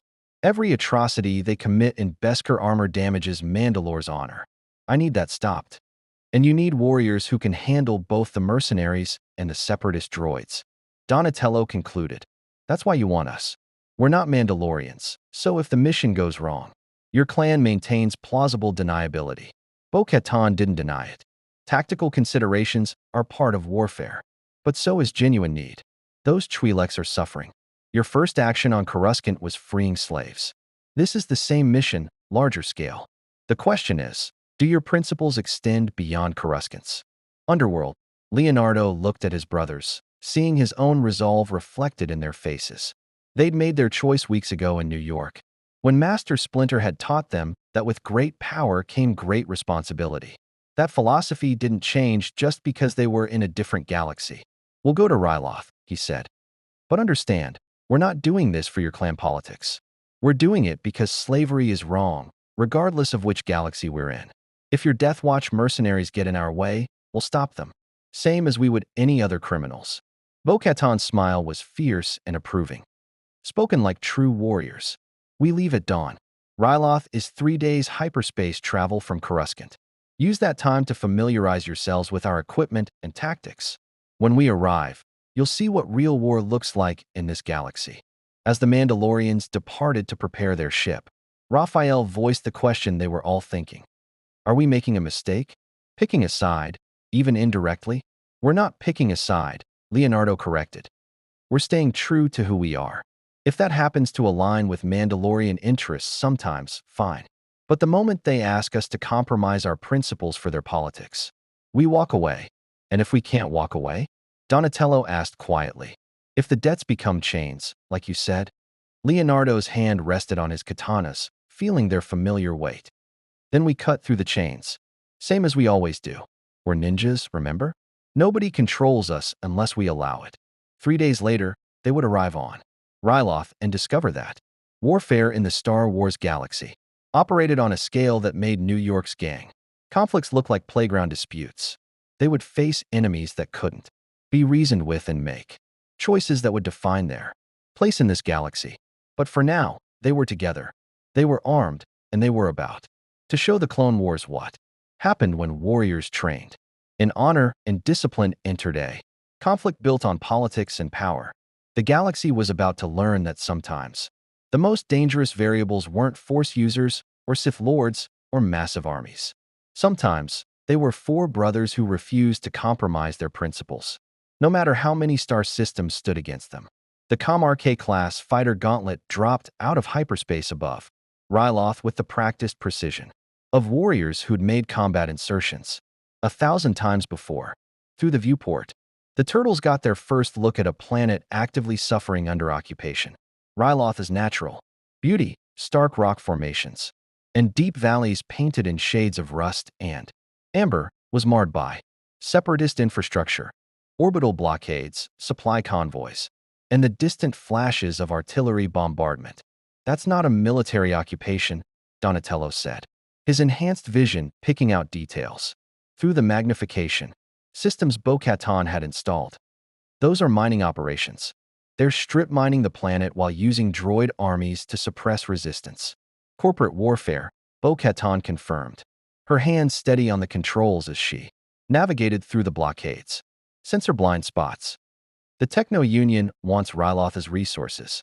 The Separatists provide the military muscle. The Twi'lek population becomes forced labor. Standard playbook for this war. Conquer, exploit, move to the next world. Leonardo watched the planet's surface draw closer, his tactical mind already cataloging threats.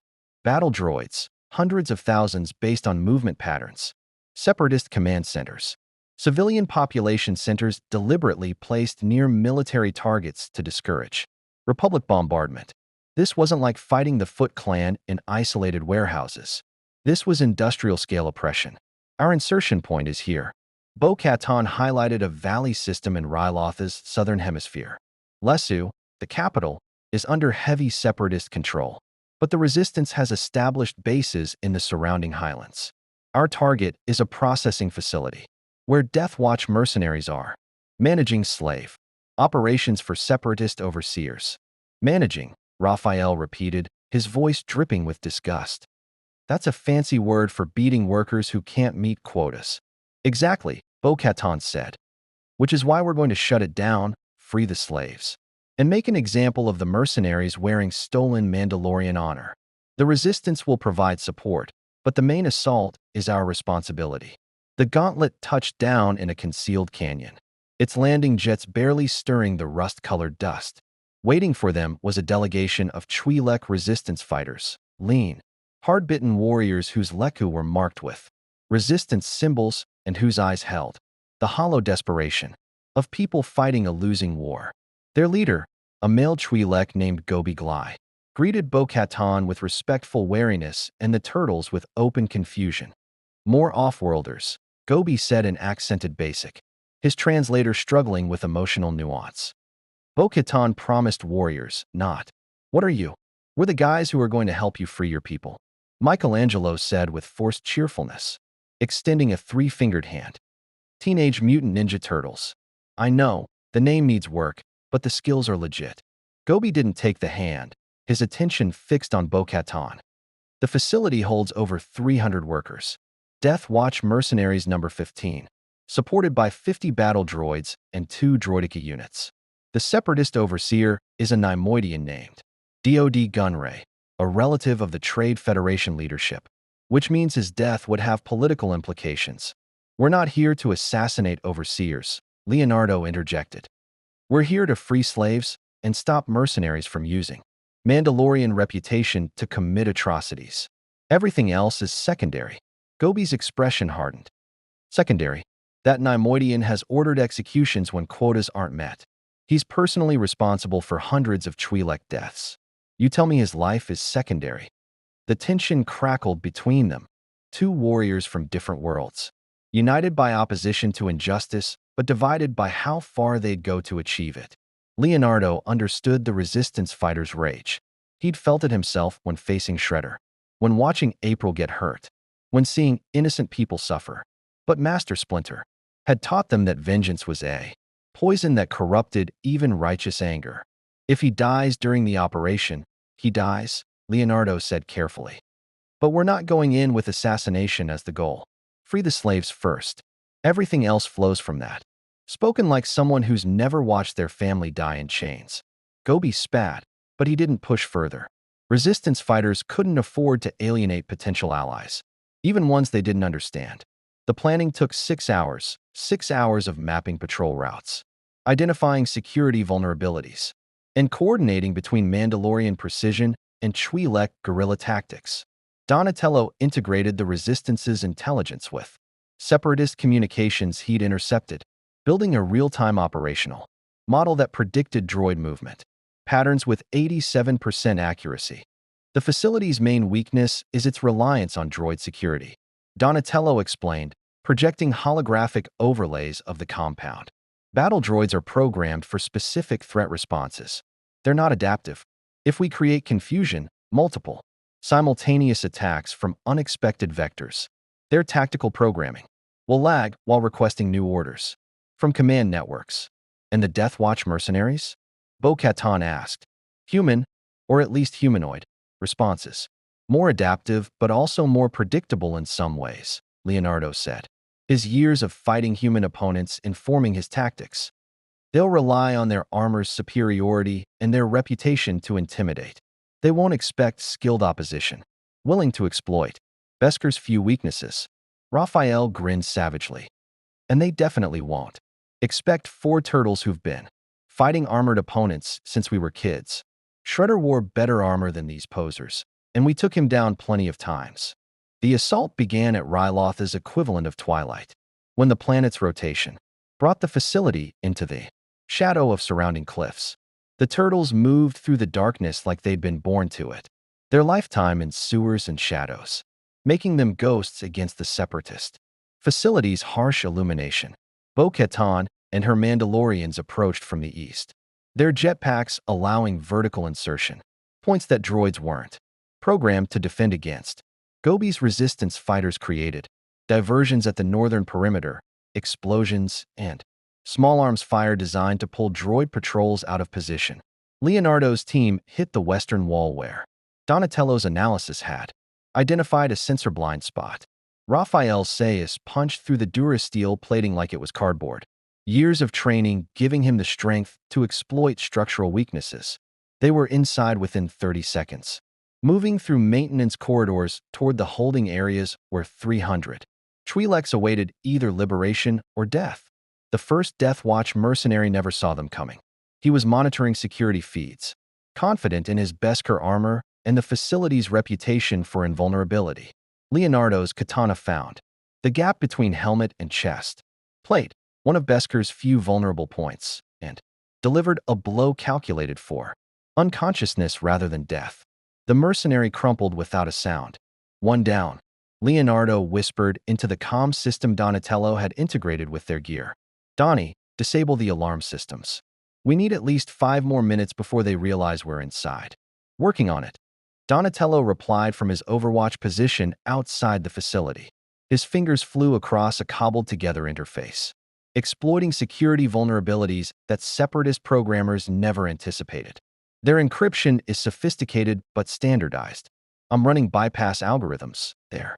Alarms disabled, but they'll notice the intrusion within 4 minutes. For minutes, the turtles moved faster.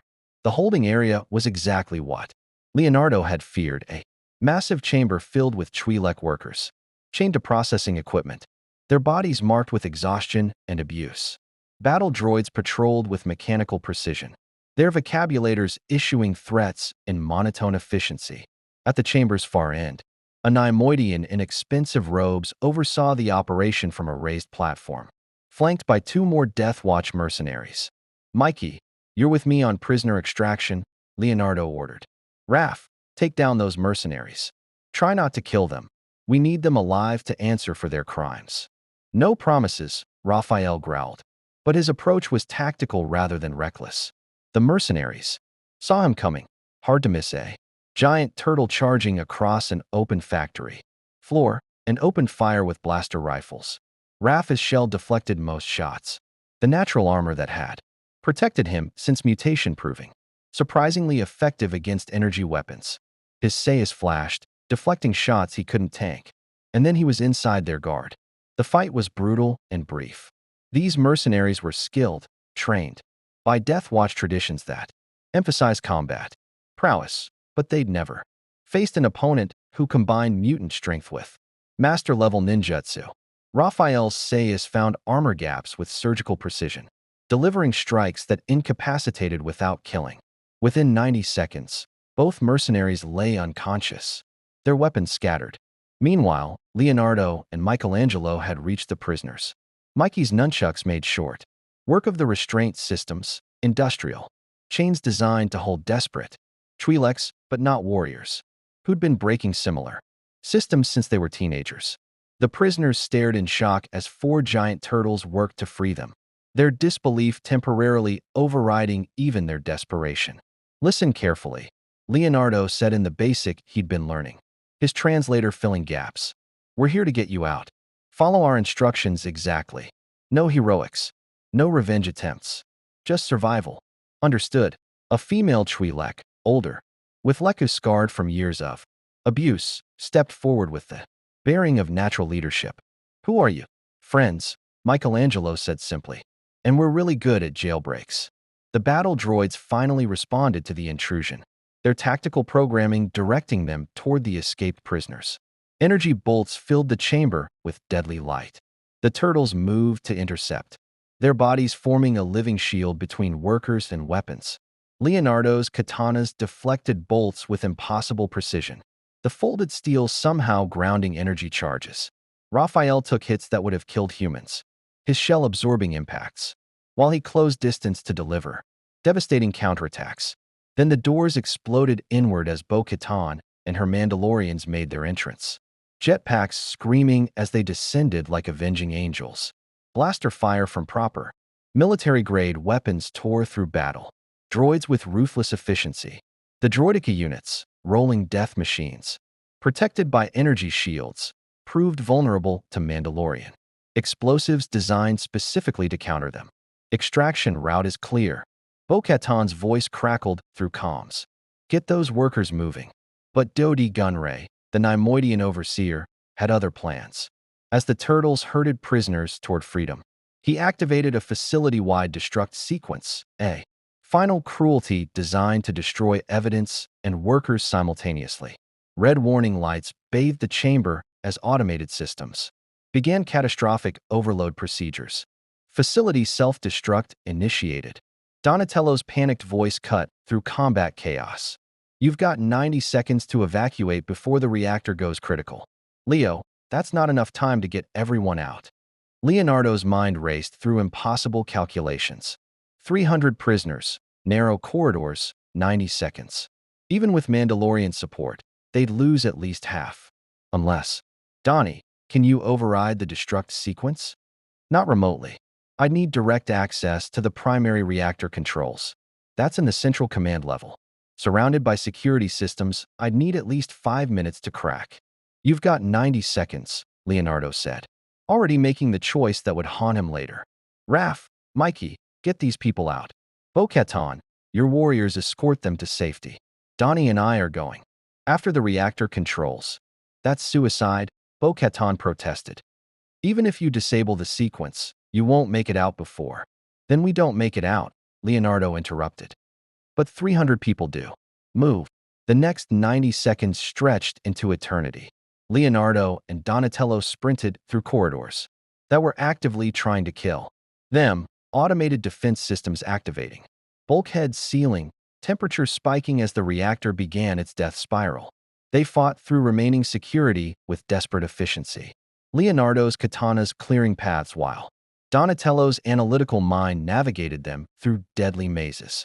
The central command chamber was a cathedral too.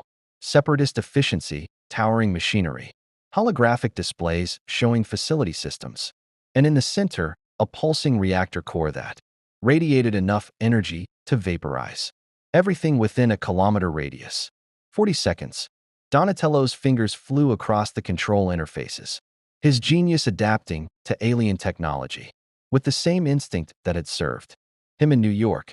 Code scrolled across displays faster than human eyes could track. Security protocols that should have taken hours to crack fell before his desperate brilliance. 20 seconds. "Almost there," Donatello muttered, sweat streaming down his face despite his reptilian physiology. "Their fail-safe systems are redundant, but not independent. If I can cascade the shutdown protocols." 10 seconds. "Donnie, got it." The reactor's ominous hum dropped to a safer frequency as destruct systems disengaged. Emergency lighting replaced catastrophic warnings. The facility would remain standing, its evidence of atrocities preserved for whatever justice this galaxy offered.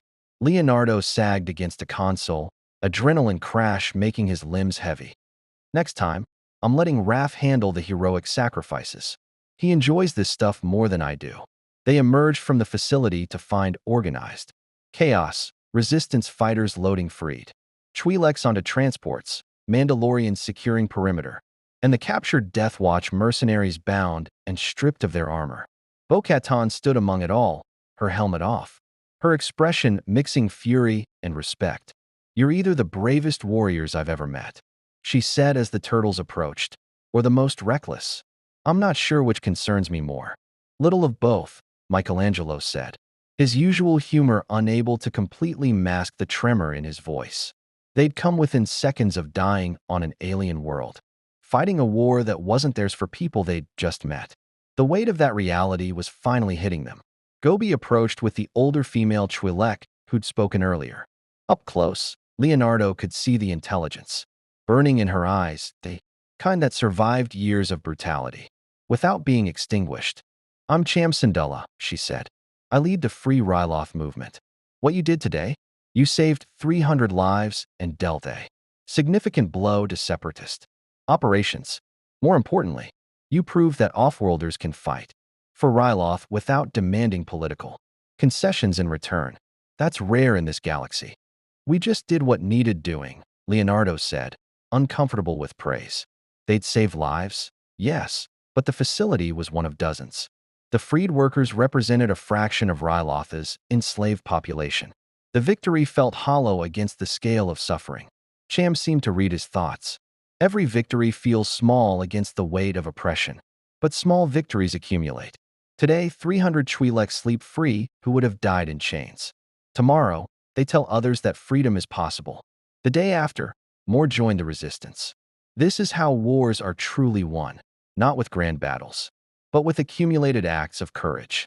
As they prepared to depart Ryloth, the magnitude of what they'd done and what still needed doing settled over the turtles like armor. They'd come to this galaxy by accident, but they were here now, and wherever they were, injustice would find them. Or perhaps more accurately, they would find injustice and refuse to look away. The Clone Wars had just gained 4 new variables. For warriors who fought not for the Force or political ideologies, but for something simpler and more dangerous. The unshakable belief that every life mattered, regardless of species or star system, and in a galaxy tearing itself apart. That belief would make them either heroes or targets. Probably both. The Holonet channels couldn't stop talking about them. Within 72 hours of the Ryloth operation, footage had leaked, grainy. Security recordings showing 4 unidentified warriors fighting with primitive weapons against separatist forces. The Republic intelligence tried to suppress it. The separatist propaganda machine tried to spin it as fabricated Republic lies. But the Free Twi'leks told their story to anyone who would listen, and stories spread faster than any government could contain them. Warriors without the Force, the Holonet pundits debated, skilled enough to match Jedi in combat, yet serving no faction. Are they mercenaries? A new Republic Special Forces unit? Separatist agents provocateur. The Turtles watched the coverage from their expanded base on Coruscant's mid-levels, courtesy of Mandalorian credits and Donatello's increasingly sophisticated technology integration. What had started as an abandoned maintenance hub now resembled a proper operations center, multiple exits, sensor grids, communication arrays capable of monitoring half the galaxy's military frequencies. We're famous, Michelangelo said, watching himself on a holographic display as he deflected blaster fire with nunchucks, like actual galactic famous. Do you think they'll make action figures? They'll make target profiles, Leonardo corrected grimly. He'd been studying reports for 6 hours straight, his tactical mind processing the political implications of their growing reputation. We've drawn attention from everyone. Republic intelligence wants to recruit us. Separatist command wants to eliminate us. Criminal syndicates want to hire us. And the Jedi Council, he pulled up their latest communication, wants to discuss our ongoing operations in Republic space. Translation, they want us to stop operating independently, Raphael said, sharpening his sayus with methodical aggression. Can't have warriors running around helping people without proper government authorization. Might give other folks ideas about taking action themselves. Donatello looked up from the communication arrays he'd been optimizing, his expression troubled. There's something else. I've been monitoring encrypted separatist channels. Don't ask how. It involved 3 orbital relay stations and some creative signal hijacking, and there's increased chatter about non-force variables, disrupting strategic calculations. Someone high up in their command structure is specifically interested in us. Count Dooku, Leonardo said immediately. He tried recruiting us before. Now that we've proven effective, he'll either try again or try to eliminate us. The console chimed with an incoming transmission, secure frequency. Mandalorian encryption protocols. Bo-Katan's face materialized in holographic blue, her expression grim. "We have a problem," she said without preamble. "The Death Watch mercenaries you captured on Ryloth have been talking. They've identified who funded the slave operation, a shadow organization called the Pike Syndicate, operating with tacit separatist approval. But here's where it gets complicated. The Pikes have contracts with elements of the Republic military as well. They're selling spice to both sides, using the war for profit." "Of course they are," Raphael muttered. "War's always profitable for someone." "The Pikes want revenge for the Ryloth disruption," Bo-Katan continued. "They've put a bounty on your heads, substantial, enough to attract serious hunters. Cad Bane's name has come up. So has Aurra Sing. These aren't street thugs. They're professional killers who've taken down Jedi." Leonardo felt the familiar weight of leadership pressing down. Every action had consequences that rippled across star systems. They'd freed slaves on Ryloth, which was right. But that righteousness had painted targets on their shells and made them enemies of organizations with galactic reach. "How much is the bounty?" Donatello asked. 50,000 credits per turtle, Bo-Katan said. "Dead or alive. Though the Pikes prefer alive, they want to make examples. That's enough to motivate every bounty hunter in the Outer Rim." "Let them come," Raphael said, spinning his sayus. "We've handled bounty hunters before." "Not like these," Bo-Katan warned. "Cad Bane once infiltrated the Jedi Temple and stole a holocron. Aurra Sing has killed more beings than you've met in your entire lives. And they're just the beginning." The bounty boards light up with that kind of credit offering. The transmission ended, leaving the turtles in contemplative silence. They'd survived in New York by staying hidden, operating in shadows, maintaining secrecy, becoming urban legends rather than known entities. But this galaxy didn't allow for that kind of anonymity. Their actions on Ryloth had revealed them to everyone. And now the consequences were incoming like orbital bombardment. "We could go underground," Michelangelo suggested half-heartedly. "Find some backwater world nobody cares about. Lay low until things cool down." "Things won't cool down," Leonardo said. "We're in the middle of a galactic war. Every action we take either helps one side or hurts the other, whether we intend it or not. Hiding doesn't make us neutral, it just makes us irrelevant." "So what do we do?" Donatello asked. "Keep operating? Keep helping people despite making enemies of everyone." Leonardo looked at his brothers, seeing in their faces the same determination that had carried them through every impossible situation. They'd been 15 when they first faced Shredder, terrified. Teenagers fighting a master assassin and his army. They'd been 17 when the Krong invaded, 4 turtles against an interdimensional empire. They'd survived every impossible odd by staying together and refusing to compromise their principles. "We do what we've always done," Leonardo decided. "We help people who need help. We fight injustice wherever we find it. And we trust that staying true to Master Splinter's teachings will see us through, even in a galaxy that doesn't understand those teachings." "Sensei would be proud," Michelangelo said softly. "Annoyed that we got ourselves stranded in another dimension, but proud." The moment shattered when proximity alarms screamed warnings. Donatello's displays lit up with threat indicators, multiple signatures, converging on their position from different vectors, moving with coordinated precision that spoke of professional planning. "Bounty hunters," Donatello announced, his fingers flying across controls. 6 distinct signatures. Military-grade weapons. They've isolated this sector's communication grid. We can't call for backup. And they're using some kind of stealth technology that kept them off our sensors until they were practically on top of us. "How long until they breach?"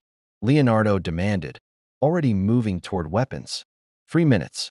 Maybe less if they have shaped charges. The turtles shifted into defensive positions with practiced efficiency. 3 minutes wasn't much time, but they'd fought in worse circumstances. Raphael took position covering the main entrance. Michelangelo disappeared into the ventilation system, their ace in the hole for flanking maneuvers. Donatello continued monitoring sensors while preparing technical countermeasures. Leonardo positioned himself in the central chamber, ready to support wherever the breach occurred. The attack came from 5 directions. Simultaneously, a coordinated assault that demonstrated professional experience and significant intelligence about their base layout. Shaped charges blew through reinforced walls with surgical precision. Smoke grenades filled the chamber with obscuring haze. And through that artificial fog came the hunters. Cad Bane entered through the main breach like death given form. Tall, lean Duros with red eyes and a hat that somehow made him more intimidating rather than ridiculous. Twin blaster pistols appeared in his hands with supernatural speed, each shot precisely calculated to wound rather than kill. The Pikes wanted them alive, and professionals like Bane delivered what clients paid for. For turtles, Bane drawled. His voice filtered through a breathing apparatus that gave it a mechanical edge. Worth 50,000 each. That's 200,000 credits for an evening's work. Hope you don't take it personally, it's just business. Raphael's response was a sigh thrown with enough force to dent Besker's steel. Bane dodged with liquid grace, his body moving in ways that suggested cybernetic enhancement or species. Biology humans didn't possess. Return fire forced Raph to take cover. Energy bolts scorching shell, but not penetrating. The other hunters revealed themselves through the smoke. A Trandoshan, with claws like vibroblades. A Weequay bounty hunter wielding an electrostaff. And 3 droid assassins that moved with disturbing organic fluidity. These weren't battle droids. These were custom-built killers, designed to match organic targets. Leonardo engaged the Trandoshan, his katana's meeting scaled hide tough enough to deflect glancing blows. The hunter fought with savage aggression, claws seeking vital points with instinctive precision. But Leo had fought the Shredder, had matched blades with a master assassin, who'd trained for decades. The Trandoshan was skilled, but skill without discipline left openings. Leonardo's katana found one such opening, delivering a precise strike to a nerve cluster that dropped the hunter without killing him. Donatello faced the technical challenge, droid assassins programmed, with combat algorithms that adapted in real time. His bow staff became a blur of defensive motion, each strike targeting joints and sensors. But these droids learned from each exchange, their programming evolving to counter his patterns. He was losing ground incrementally, forced backward by mechanical efficiency that felt no pain and adapted without ego. Then Michelangelo dropped from the ventilation system directly onto the lead assassin droid, his nunchucks wrapping around its optical sensors. The droid spun wildly, trying to shake him off. But Mikey had spent years fighting on unstable surfaces. He rode the droid like a mechanical bronco, his free hand jamming a device Donatello had prepared into its central processor. The electromagnetic pulse was localized but devastating. All 3 assassin droids seized mid-motion as their systems overloaded, collapsing into expensive scrap metal. Donnie's EMP special, Michelangelo crowed, works on space robots too. But Cad Bane wasn't a droid, and he wasn't impressed. His blasters spoke with professional precision, each shot forcing the turtles into defensive positions. He'd analyzed their combat patterns in seconds. Leonardo's disciplined aggression, Raphael's emotional fighting style, Donatello's technical approach, Michelangelo's creative chaos. Professional hunters survive by learning fast and adapting faster. You're good, Bane acknowledged, his blasters never stopping their measured fire. Real good. But good doesn't beat credits. And the Pikes are paying premium for your delivery. Leonardo saw the tactical reality clearly. They could fight, probably even win against these hunters. But more would come. The bounty wouldn't disappear. Every victory would just attract more dangerous opponents until eventually their luck ran out. Unless they changed the equation entirely. Donnie, Leonardo called out, deflecting a blaster bolt that would have hit his brother. Can you slice into the bounty network? Access the contracts. In the middle of a firefight? Donatello protested, but his fingers were already moving across his portable interface. I can try, but their encryption. Just do it. 30 seconds of desperate combat bought Donatello the time he needed. His genius, which had cracked Krong dimensional technology and separatist military codes, tore through the bounty network's security like tissue paper. Contract details spilled across his display, amounts, clients, conditions. Got it, Donatello shouted. The Pike Syndicate posted the bounty through intermediaries, but I can trace the payment chains. Their central accounts are Leo, they're using Republic banking systems. If I expose this connection, show that a criminal syndicate is embedded in Republic financial networks. Do it, Leonardo ordered. Broadcast everything. Republic channels, separatist networks, Holonet news feeds. Make it impossible to hide. That'll make enemies of the Pikes and anyone protecting them, Donatello warned. We're already their enemies, Leonardo said. But if we expose their connections to both sides of the war, we make them everyone's problem instead of just ours. Donatello's fingers flew. Within seconds, encrypted data packages began transmitting to every major news organization, military intelligence network, and political oversight committee in the Republic and Confederacy. The Pike Syndicate's carefully hidden connections, bribes to Republic senators, contracts with separatist logistics, payments to corrupt officials on both sides spilled into public view like poison from a lanced wound. Cad Bane's comlink chimed urgently. He listened for 3 seconds, his expression invisible behind his breathing apparatus, then holstered his blasters with professional efficiency. Contracts canceled, he announced. Clients don't pay for jobs that attract this much attention. You four just made yourselves more trouble than you're worth. He tipped his hat in a gesture that might have been respect or mockery. We'll meet again. Next time, make sure the credits justify the risk. The bounty hunters withdrew with the same coordinated precision they'd arrived with, leaving the turtles alone in their damaged base, surrounded by unconscious enemies and disabled droids. Did we just win? Michelangelo asked uncertainly. We survived, Leonardo corrected. But we also just exposed a major criminal syndicates, connections to both sides of the war. The Pikes will want revenge. The corrupt officials they were bribing will want us silenced. And we've proven that. We're not just warriors, we're willing to use information. Warfare against enemies. So we made more enemies, Raphael summarized. Great plan, Leo. We also made ourselves valuable, Donatello countered, reviewing the data streams flooding in from their broadcast. Look at the response. Republic intelligence is demanding investigations. Separatist command is purging compromised logistics officers. Criminal syndicates are scrambling to cover their own connections. We didn't just defend ourselves, we disrupted entire corruption networks. Leonardo watched the data scroll past, feeling the weight of unintended consequences. They'd come to this galaxy accidentally, refused to choose sides, tried to just help people in immediate need. But every action they took rippled outward in ways they couldn't control. Freed slaves became political statements. Exposed corruption became galactic scandals. They couldn't be neutral because neutrality didn't exist in a galaxy at war. What now? Michelangelo asked. We can't stay here. This location is compromised. And we've just moved from interesting anomaly to active threat to the status quo. Where do we even go?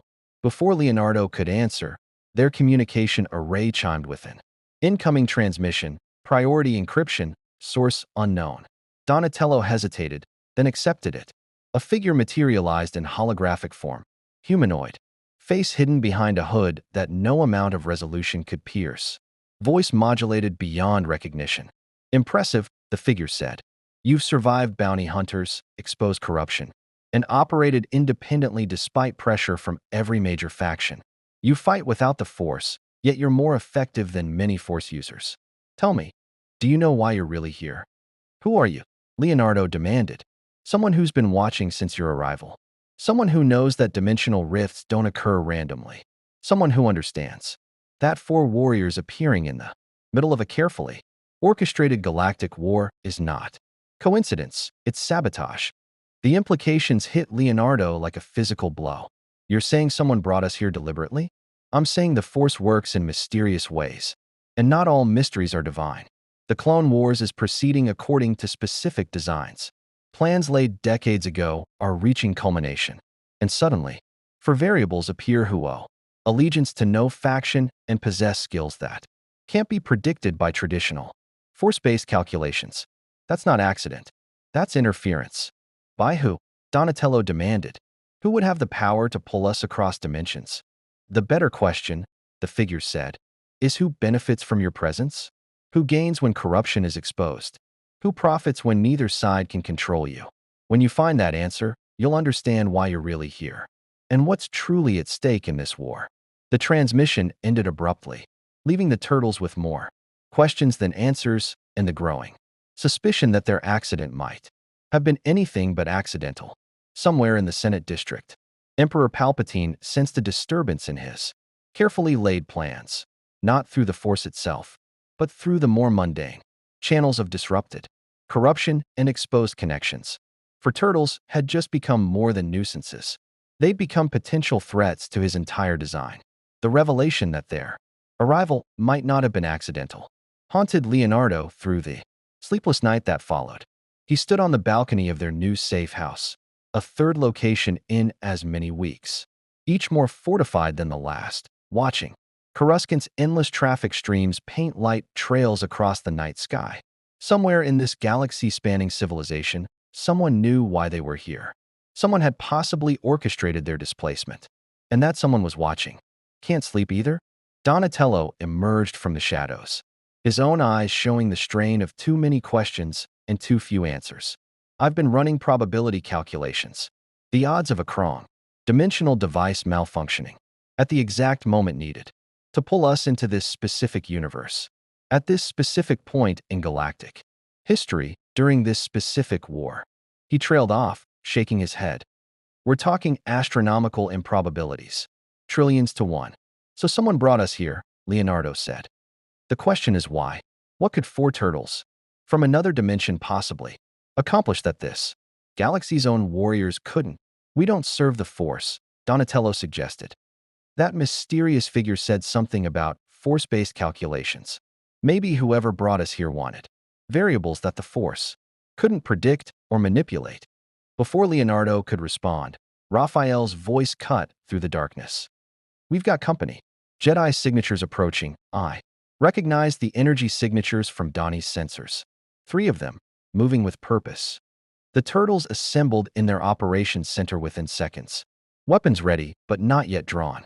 They'd learned that Jedi could sense hostile intent, and starting conversations with drawn blades tended to complicate diplomacy. The visitors announced themselves through proper channels this time. No surprise intrusions or tactical insertions. Anakin Skywalker entered first, his expression grim. Behind him came 2 Jedi the turtles hadn't met, a female, Togruta with distinctive white and blue montrals, younger than most council members, and a human male with a mechanical arm and the bearing of someone who'd seen too much combat. This is my Padawan, Ahsoka Tano, Anakin introduced. And this is Captain Rex, commander of the 501st Legion. We're not here on council orders. This is unofficial. Unofficial visits from Jedi, Raphael said skeptically. That sounds like the start of either a great partnership or a huge trap. Ahsoka smiled despite the tension. Master Skywalker told us about you. For brothers who fight as one unit. Skilled enough to match Jedi without Force sensitivity.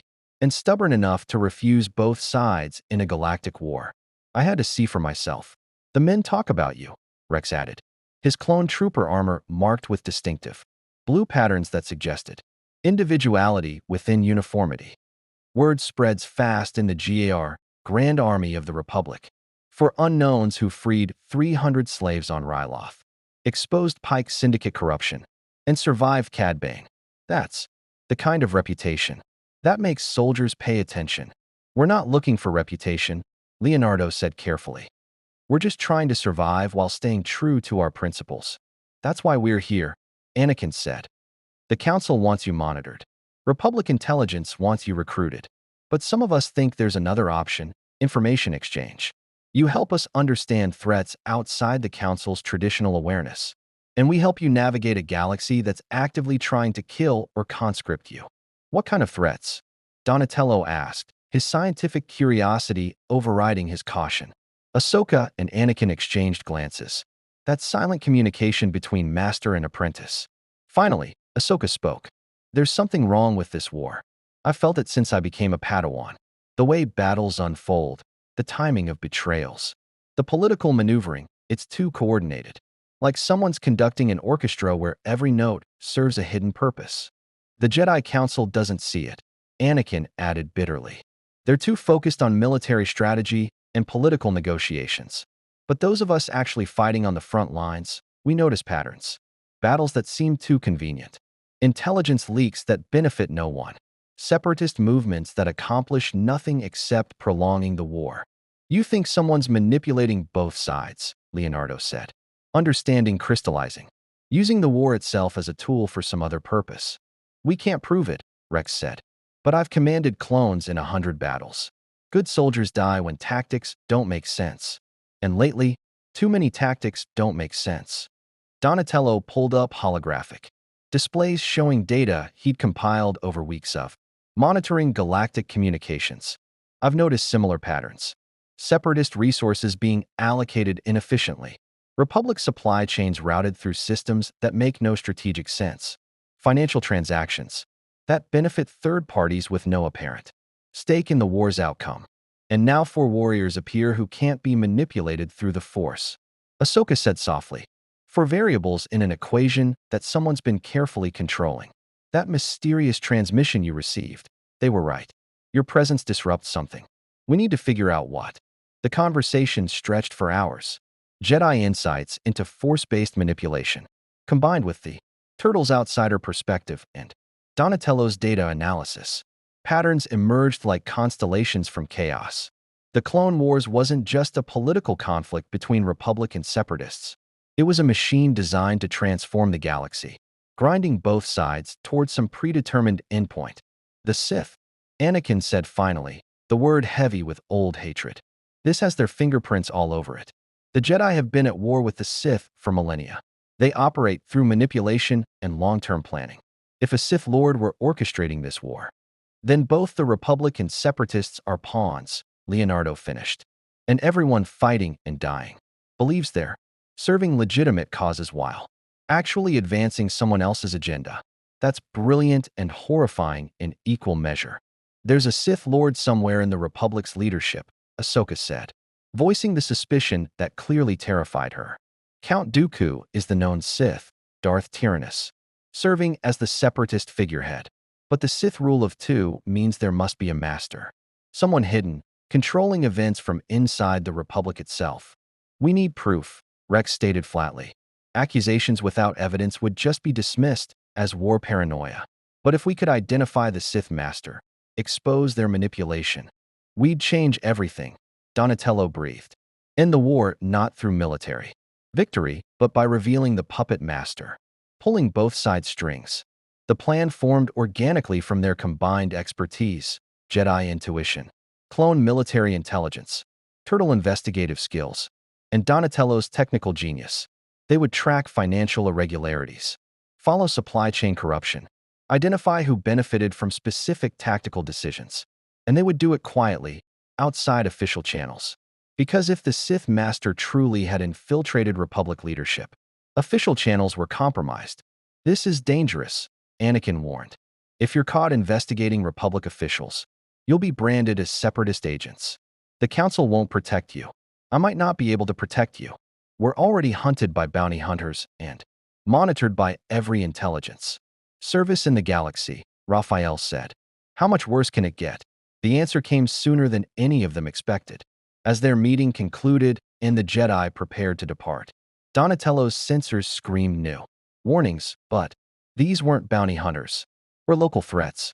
These were military-grade signatures, moving with clone trooper precision, surrounding the entire sector. It's a trap, Rex said immediately, his hand moving to his blaster. Someone knew we were meeting here. Anakin's comlink chimed, priority frequency from the Jedi Temple. Master Windu's holographic form materialized, his expression carved from stone. Skywalker, you were ordered to monitor the unknown combatants, not collaborate with them. And now Republic intelligence reports they've been investigating classified military operations. Bring them in for questioning. Immediately. Master, I can explain. You've been compromised, Windu interrupted. Your attachment to these outsiders has clouded your judgment. Clone forces are moving to secure the sector. Don't interfere. The transmission ended. Through the windows, the turtles could see troop transports deploying, dozens of them. Clone troopers in white armor, establishing perimeter positions with professional efficiency. Not bounty hunters this time. Not criminals. The legitimate military forces of the Galactic Republic, following orders to detain them. We can't fight clones, Leonardo said immediately. They're soldiers following orders, not criminals. They don't deserve to die because we're caught in political games. Then we run, Raphael said. Abandon this location, disappear into Coruscant's depths. Regroup somewhere they can't find us. They'll find us eventually, Donatello countered. Republic resources are almost unlimited. And now we're officially designated as persons of interest. Every sensor net, every surveillance system, every patrol will be looking for us. Ahsoka's montrals twitched as she sensed something. Through the Force. There's another option. Let us take you into custody, officially. Bring you before the Jedi Council for formal questioning. Once inside the temple, we can argue for your release and buy time to continue the investigation. Or we walk into a trap and never leave, Raphael said bluntly. Possibly, Ahsoka admitted. But right now you have two choices. Trust us, or fight an army. And I don't think fighting an army ends well for anyone. Leonardo looked at his brothers, seeing his own calculation reflected in their expressions. They'd survived in New York by knowing when to fight and when to disappear. But this galaxy didn't offer the same options. Coruscant wasn't New York. There were no sewers to disappear into, no friendly allies to shelter them, no authorities they could eventually appeal to. They were truly alone. Except they weren't. Anakin stood with them. Ahsoka offered protection despite the risk to herself. Even Rex, bred and trained to follow orders without question, was clearly conflicted about detaining warriors who'd done nothing wrong. We'll come peacefully, Leonardo decided. But understand, if this is a trap, if they try to imprison or weaponize us, we'll fight our way out. And we're really good at fighting our way out of impossible situations. Fair enough, Anakin said, igniting his lightsaber not as threat, but as signal. The blue blade cast stark shadows as he moved to the balcony, signaling the surrounding clone forces that the situation was resolved peacefully. The detention was professional and almost respectful. Clone troopers maintained their weapons at ready, but didn't aim them directly. The transport to the Jedi Temple felt more like escort than arrest. But Leonardo's tactical instincts screamed warnings throughout the journey. They were placing themselves in enemy hands. Except the enemy wore the face of legitimate authority, which made them far more dangerous than any criminal syndicate. The Jedi Council chamber awaited them, all 12 members assembled. But this time, the atmosphere crackled with tension rather than mere curiosity. Master Windu stood at the chamber's center, his expression unreadable but his body language suggesting barely controlled fury. "You stand accused of espionage," Windu said without preamble. Republic intelligence reports unauthorized access to classified military databases, communication intercepts that compromise operational security, and collaboration with individuals who may be separatist agents. Explain yourselves. We were investigating corruption, Leonardo said calmly, refusing to be intimidated. Financial irregularities that benefit both sides of the war. Supply chain manipulations that prolong conflict. The kind of patterns that suggest someone's orchestrating this war for purposes beyond simple political disagreement.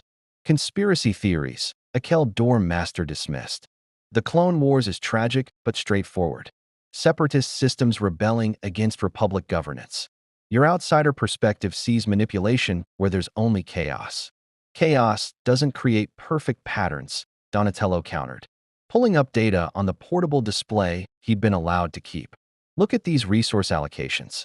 These tactical decisions, these political maneuvers, they're too coordinated to be accidental, too beneficial to hidden parties to be coincidence. Master Yoda, who'd been silent until now, tapped his walking stick thoughtfully. Sense something in the Force, I do. Disturbance grows stronger. Shadows lengthen even here, in the heart of the temple. Perhaps, listen we should. With respect, Master Yoda, Windu said. We cannot allow unknown combatants to conduct unauthorized investigations based on circumstantial patterns.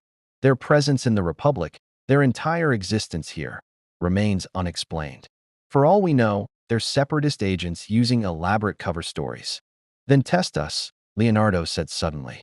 Your Force users can sense deception, right? Probe our intentions. See if we're lying about wanting to help. The council members exchanged uncertain glances.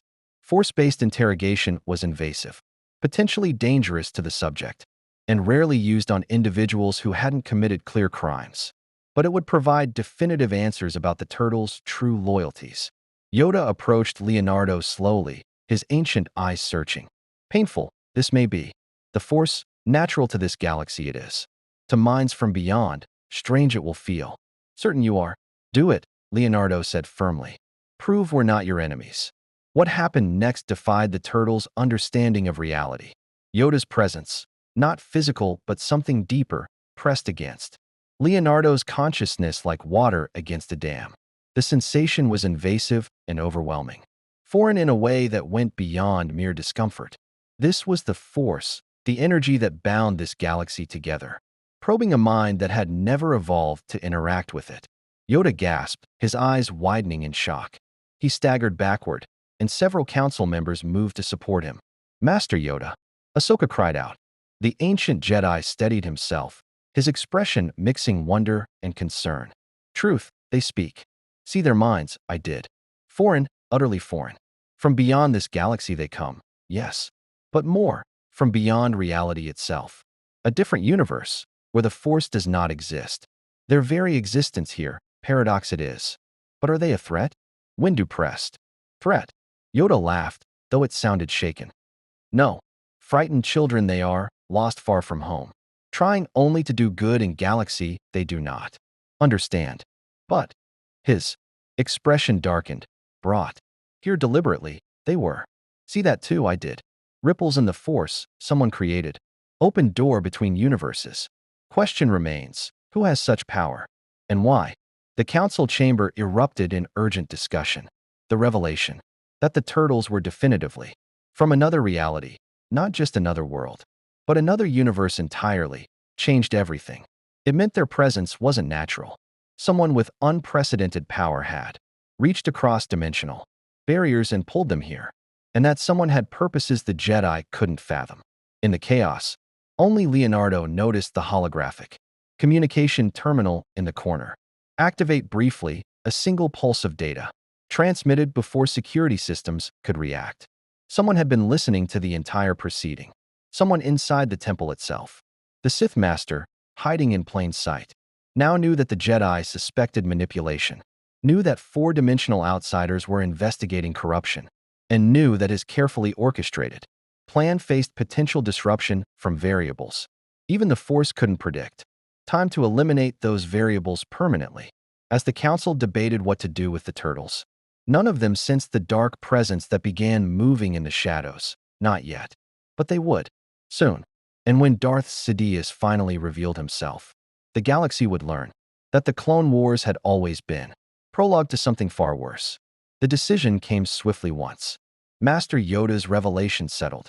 The turtles would be granted provisional freedom under Jedi supervision, while the council investigated who possessed the power to breach dimensional barriers.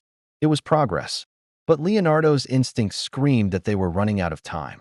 Someone had listened to that council session. Someone now knew their investigation had come dangerously close to the truth. They had 48 hours before everything went to hell. The first sign came through. Donatello's monitoring systems, a data packet slipped past. Republic intelligence firewalls, encrypted beyond anything he'd seen before.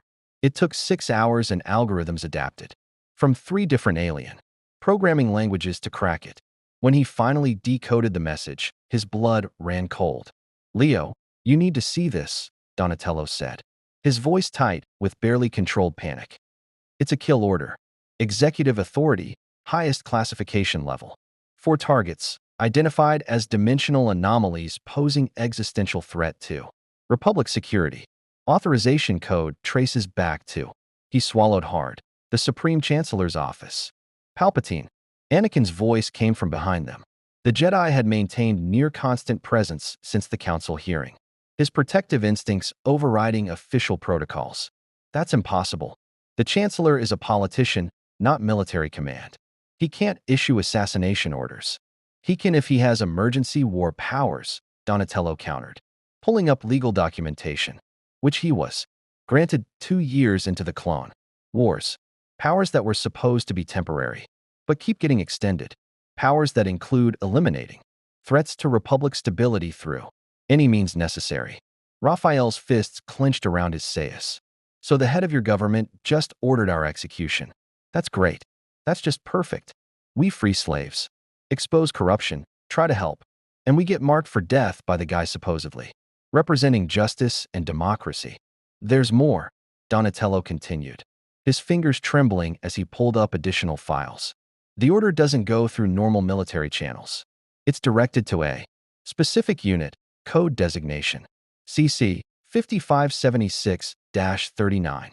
Records show that's a clone, commander named Fox, leading a specialized security battalion that answers directly to the Chancellor. And the execution timeline is.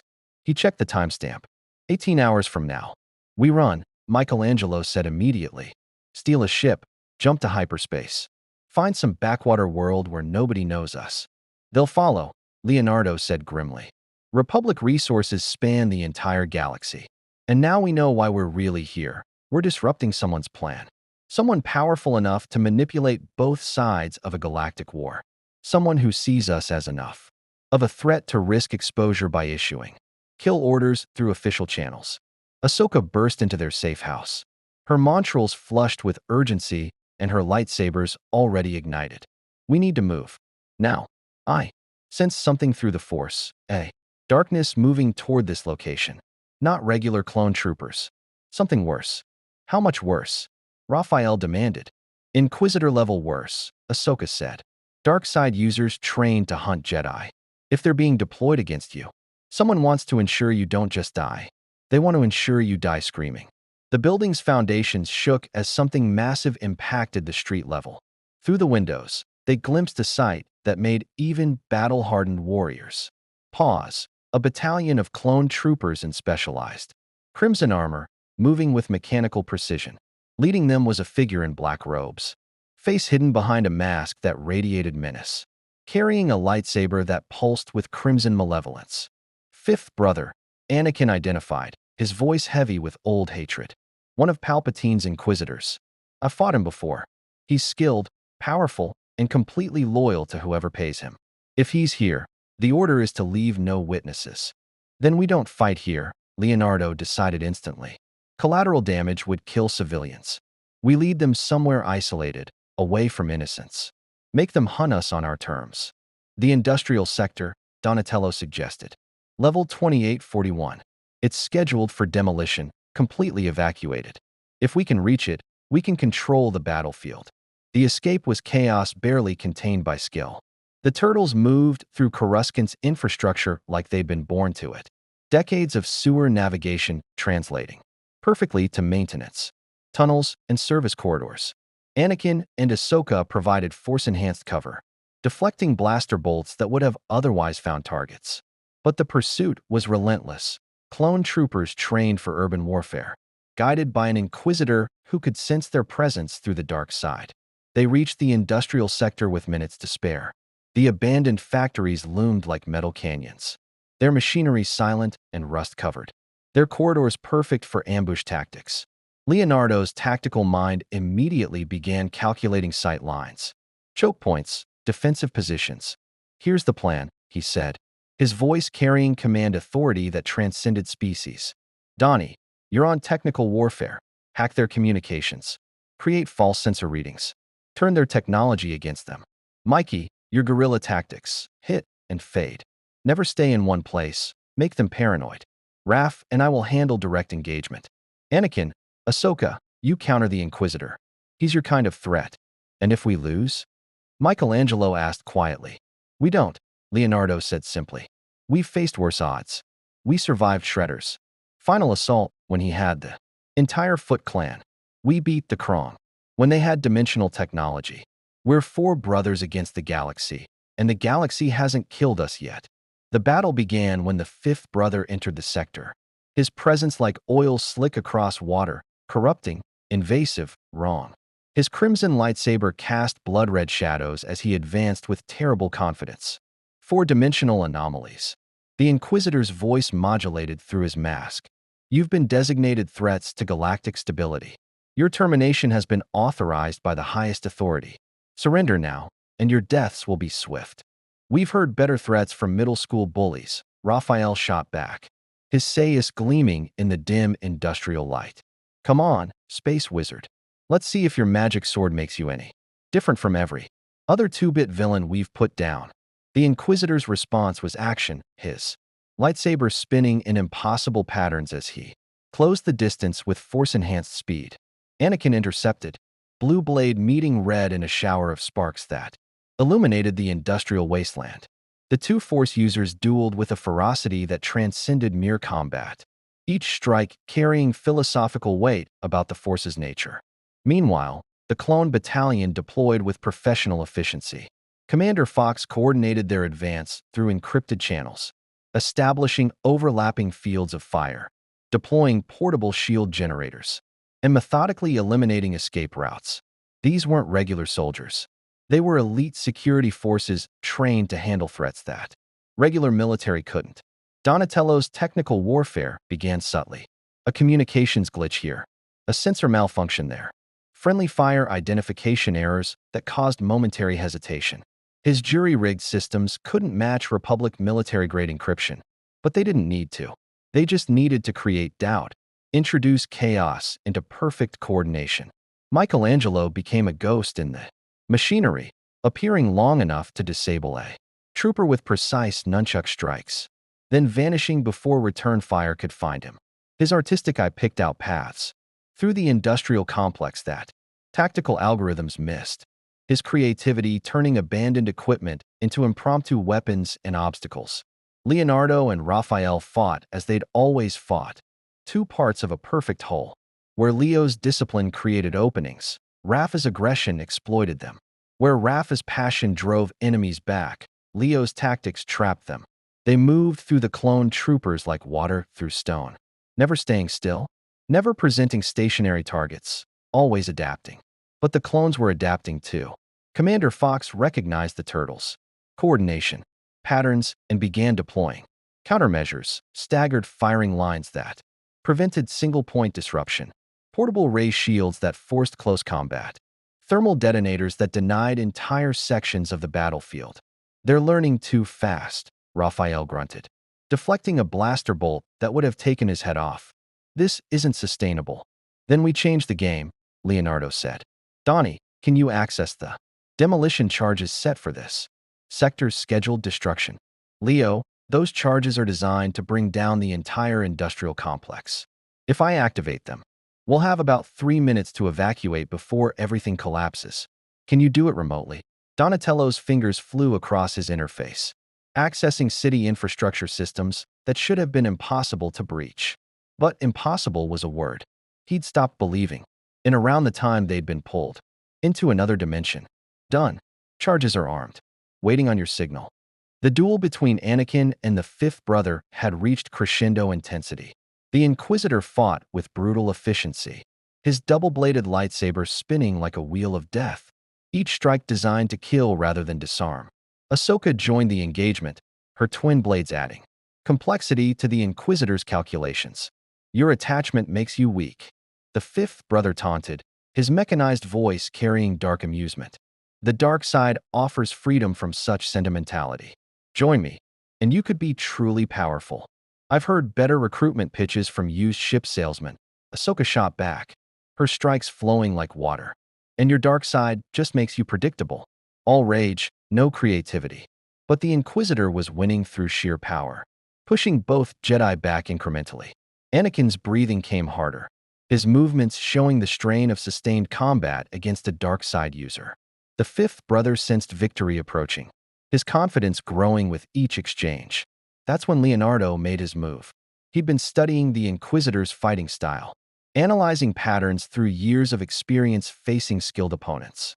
The fifth brother was powerful but arrogant, skilled but predictable, deadly but convinced of his own superiority. Those were exploitable weaknesses. Leonardo's katanas weren't lightsabers. They couldn't block energy blades directly, but they were perfectly balanced, forged through techniques this galaxy had never seen, wielded by someone who'd spent decades mastering their use. When he struck, it wasn't at the Inquisitor directly. It was at the supporting structure above him. The industrial beam came down with catastrophic force, tons of durasteel collapsing directly onto the fifth brother's position. The Inquisitor caught it with the force at the last second, his concentration diverted to survival rather than combat. That moment of distraction was all Anakin needed. His lightsaber struck with Jedi precision, severing the Inquisitor's weapon hand at the wrist. The fifth brother's scream echoed through the complex as he collapsed, his remaining hand clutching the cauterized stump, his dark side power flickering like a failing flame.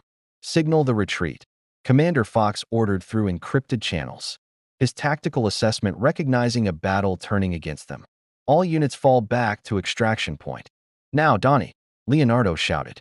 The demolition charges activated simultaneously throughout the complex. 3 minutes until total structural collapse. The countdown was literal and absolute. Chaos erupted as everyone, turtles, Jedi, clones, and wounded Inquisitor, scrambled for the exits. The building groaned like a dying beast, its foundations compromised, its support structures failing in cascading sequence. Dust filled the air thick enough to choke. Debris rained from above, and the ground itself seemed to betray them. Leonardo grabbed a wounded clone, trooper who'd been separated from his unit. An instinctive heroism that defined who the turtles were. The clone's helmet had been damaged, revealing a young face beneath the armor, eyes wide with shock that an enemy was saving his life. Move, Leo ordered, half carrying the trooper toward the nearest exit. They burst from the collapsing complex with seconds to spare, the entire structure imploding behind them in a controlled demolition that had been scheduled for weeks but executed 3 months early. The cloud of dust and debris washed over them like a wave, coating everyone in industrial grime. When the dust settled, they found themselves in an unexpected tableau. Turtles and Jedi on one side, clone troopers on the other, the fifth brother being carried away by his surviving escort. And between them, the wounded clone trooper Leonardo had saved, looking between his rescuer and his commander with confusion that transcended military programming. Commander Fox stepped forward, removing his helmet to reveal a face identical to every other clone but marked with experiences uniquely his own. "You saved CT 7823, he said quietly. "You were ordered terminated as Republic threats, yet you risked your lives saving a clone trooper. That doesn't match our intelligence briefing." "Your intelligence briefing is wrong," Leonardo said simply. "We're not threats to the Republic. We're threats to whoever's manipulating the Republic for their own purposes. There's a difference." Fox studied them for a long moment, his expression cycling through conflict visible even through clone conditioning. Finally, he spoke words that would echo through the 501st, the Coruscant Guard, and eventually the entire Grand Army of the Republic. Order acknowledged but not executed. Targets escaped during structural collapse. No further pursuit advised due to civilian casualty risks. It was a lie, a deliberate falsification of military records, an act of rebellion against direct orders from the Supreme Chancellor himself. And every clone trooper present understood exactly what their commander had just done, chosen conscience over programming, humanity over orders. "Why?" Ahsoka asked, her voice barely above a whisper. "Because good soldiers follow good orders," Fox said. "And sometimes, you need to decide for yourself what good means." He replaced his helmet, restoring the anonymity of clone armor. "This encounter is concluded. Move out." The clone battalion withdrew with the same precision they'd arrived with, leaving the turtles and Jedi alone in the ruins of the industrial complex. But something had shifted, not in the war itself, but in its underlying certainty. Clones were questioning orders. Jedi were doubting the Council. And 4 turtles from another dimension had just survived an assassination attempt from the Republic's highest authority. "This isn't over," Anakin said, his expression dark with implications. "Palpatine ordered your execution. When he learns you survived, he'll try again. More subtly, more definitively." "Then we need to move faster," Leonardo said. "Find proof of who's really orchestrating this war before they can eliminate us." "Donnie, what did you recover from the Inquisitor's communications?" Donatello pulled out a data chip he'd managed to acquire during the chaos, part opportunistic theft, part desperate intelligence gathering. "Encrypted command protocols. If I can crack these, we might trace back to whoever's giving orders to the Inquisitors. It'll take time, but the galaxy didn't give them time." In the Senate district, Supreme Chancellor Palpatine sat in his office, his kindly facade slipping to reveal something ancient and malevolent beneath. The full clones had failed. The incompetent Inquisitor had been maimed. The dimensional anomalies still lived, still investigated, still threatened to unravel decades of careful planning. Very well. If subtle elimination had failed, perhaps it was time for a more direct approach. The turtles wanted to expose manipulation? Let them try. Let them dig deeper.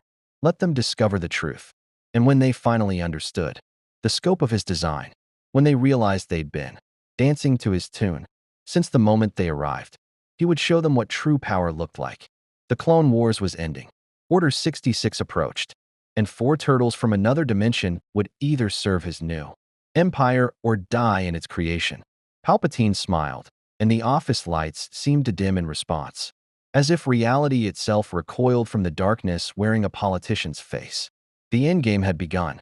The safe house Anakin provided was buried deep in Coruscant's forgotten infrastructure, a maintenance station from the old Republic era, abandoned when newer systems made it obsolete, perfect for warriors who needed to disappear while the galaxy's most powerful figures hunted them. Donatello had been working on the stolen data chip for 36 hours straight, his eyes bloodshot, his fingers cramping, but his determination absolute. "I've got it," he announced finally, his voice hoarse from dehydration and exhaustion. The command protocols trace back through 7 layers of encryption, each more sophisticated than the last, but they all terminate at the same source, a private server inside the Senate building, specifically in the Supreme Chancellor's executive office. The implications hung in the air like a death sentence. The leader of the Galactic Republic, the democratically elected representative of 1,000 worlds, the man who spoke publicly about peace and justice, was commanding Darkseid assassins to eliminate threats to his power. Palpatine, Anakin breathed, and something in his voice suggested he'd suspected this truth but couldn't face it until confronted with undeniable proof. It's been Palpatine all along. He's the Sith Master Dooku serves. He's been orchestrating both sides of the war. Not just orchestrating, Donatello continued, pulling up more recovered data. Creating. Look at these financial records. Palpatine's been funding separatist weapons development through shell corporations while simultaneously granting himself emergency powers to combat the threat he's creating. The Clone Wars isn't a war. It's theater, a manufactured crisis designed to transform the Republic into something else. An empire, Leonardo said quietly, the word tasting like ash. He's using the war to militarize society, normalize authoritarian control, and position himself as the only leader capable of providing security. When the war ends, he won't relinquish power. He'll formalize it, transform the Republic into a dictatorship with himself as emperor. Raphael slammed his fist into the wall, leaving a dent in Durasteel. And everyone's playing along. The Jedi, the Senate, the entire Republic. You're all so focused on winning the war that you can't see it's designed to be unwinnable. He just keeps it going until he's consolidated enough power to end democracy entirely. We need to expose him, Michelangelo said. Broadcast this evidence across every Holonet channel. Show the galaxy what their chancellor really is. It won't work, Ahsoka said, her voice heavy with painful understanding. We'd be 4 unknowns and a Jedi Padawan accusing the Republic's leader of being a Sith Lord based on encrypted data most people can't understand. He'll spin it as separatist propaganda or Jedi attempting a coup. Without the Council's support, the Council won't act, Anakin interrupted bitterly. They're too cautious, too bound by protocol. They'll want to investigate, gather more evidence, consult with Senate oversight committees. By the time they move, Palpatine will have neutralized the threat and consolidated his position. Then we don't go through official channels, Leonardo decided. We force his hand, make him reveal himself publicly in a way that can't be denied or spun. How? Donatello asked. He's been playing this game for decades. He's outmaneuvered the entire Jedi Order. What can we do that professional Force users couldn't? Leonardo's expression hardened with the tactical clarity that made him a leader. We're unpredictable. We're not bound by Jedi philosophy or Republic law. And most importantly, he brought us here. We're variables in his equation that he can't fully control. So we become the chaos that breaks his perfect plan. The strategy formed through urgent debate and desperate innovation. They would infiltrate the Senate building during Palpatine's scheduled address. To the full Senate, a speech about new emergency powers needed to finally end the Clone Wars. While he spoke to thousands of senators and billions watching across the galaxy, they would access his private servers, broadcast the stolen evidence directly through Senate communication systems, and force him to respond in real time. It was insane. It was borderline suicidal. It was exactly the kind of desperate gambit that had somehow worked for them before. "We'll need inside help," Anakin said. "Security around the Senate building is absolute. Even Jedi can't just walk into the Chancellor's office." "What about Senator Organa?" Ahsoka suggested. "Master Yoda trusts him, and he's been asking questions about the emergency powers extensions." The communication with Senator Bail Organa was brief and tense. The Alderaanian representative listened to their evidence with the careful attention of someone who'd suspected corruption but lacked proof. His expression cycled through shock, anger, and grim determination. "If this is true," Organa said carefully, "if the Supreme Chancellor is truly a Sith Lord manipulating the war, then the Republic has already fallen. We're just watching its corpse shamble forward." He paused, making a decision that would define his legacy. "I'll get you inside. I can't protect you if you're caught, but I can give you access. The rest is your responsibility." The day of Palpatine's address arrived with typical Coruscant pageantry. Senators from across the galaxy gathered in the massive rotunda, their repulsor pods creating a complex, three-dimensional assembly. The Supreme Chancellor stood at the chamber's center, his kindly face projected on screens visible to billions. His voice modulated to inspire confidence and trust. "My fellow citizens," Palpatine began, "we stand at a crossroads. The Separatist threat grows despite our best efforts. The Jedi, though noble in intent, have proven insufficient to end this conflict. Therefore, I must ask for expanded executive authority, temporary measures to coordinate our response, and finally bring peace to the galaxy." Beneath the rotunda, the turtles moved through maintenance corridors. That's Senator Organa's access. Codes had opened. They'd split into two teams, Leonardo and Donatello heading for the server room, Raphael and Michelangelo providing tactical distraction if things went wrong. Anakin and Ahsoka maintained Overwatch positions, ready to intervene if Palpatine detected their presence through the Force. "Security is tighter than expected," Donatello muttered, bypassing biometric scanners with equipment cobbled from a dozen different technologies. "He's paranoid about intrusion. Makes sense if he's been hiding his Sith identity for years." They reached the server room, a chamber humming with computational power. Its systems, managing everything from Senate communications to galactic military coordination. Donatello's interface connected to the network, his fingers flying across holographic keyboards as he navigated security protocols. "I'm in," he said after 3 minutes of intense work, uploading the evidence files to every Senate communication channel, every Holonet news feed, every military database with appropriate clearance. "Once this goes live, everyone will see it simultaneously." "Well done, Donatello." The voice came from everywhere and nowhere, modulated through the room's speakers, but carrying an unmistakable presence. The temperature seemed to drop despite the server's heat. The lights flickered, and standing in the doorway where nothing had been moments before was Supreme Chancellor Palpatine, his kindly facade completely gone, replaced by something ancient and malevolent. "Did you truly believe I wouldn't sense your presence?" Palpatine continued, his voice now carrying the distinctive rasp of Darth Sidious. "Four-dimensional anomalies, clumsily attempting to access my private servers while I address the Senate. Your coordination is admirable, but your understanding of the Force is lacking." Leonardo's katanas were in his hands instantly, his body positioned between Palpatine and his brother. "We have the evidence. Your manipulation, your secret identity, everything. It's uploading to every communication system in the Republic right now." "Is it?" Palpatine asked, and his smile was terrible. "Or is it uploading to systems I control, feeding data I've carefully prepared? Did you truly think I couldn't anticipate this exact scenario? You're not the first to attempt exposing me. You won't be the last. The difference is, you're from outside this galaxy. You don't understand how deeply my roots reach." Donatello's face went pale as his displays showed the horrifying truth. The upload was being redirected, sanitized. edited in real time by security protocols he hadn't detected. The evidence they'd risked everything to gather was being transformed into separatist propaganda before it could reach its audience.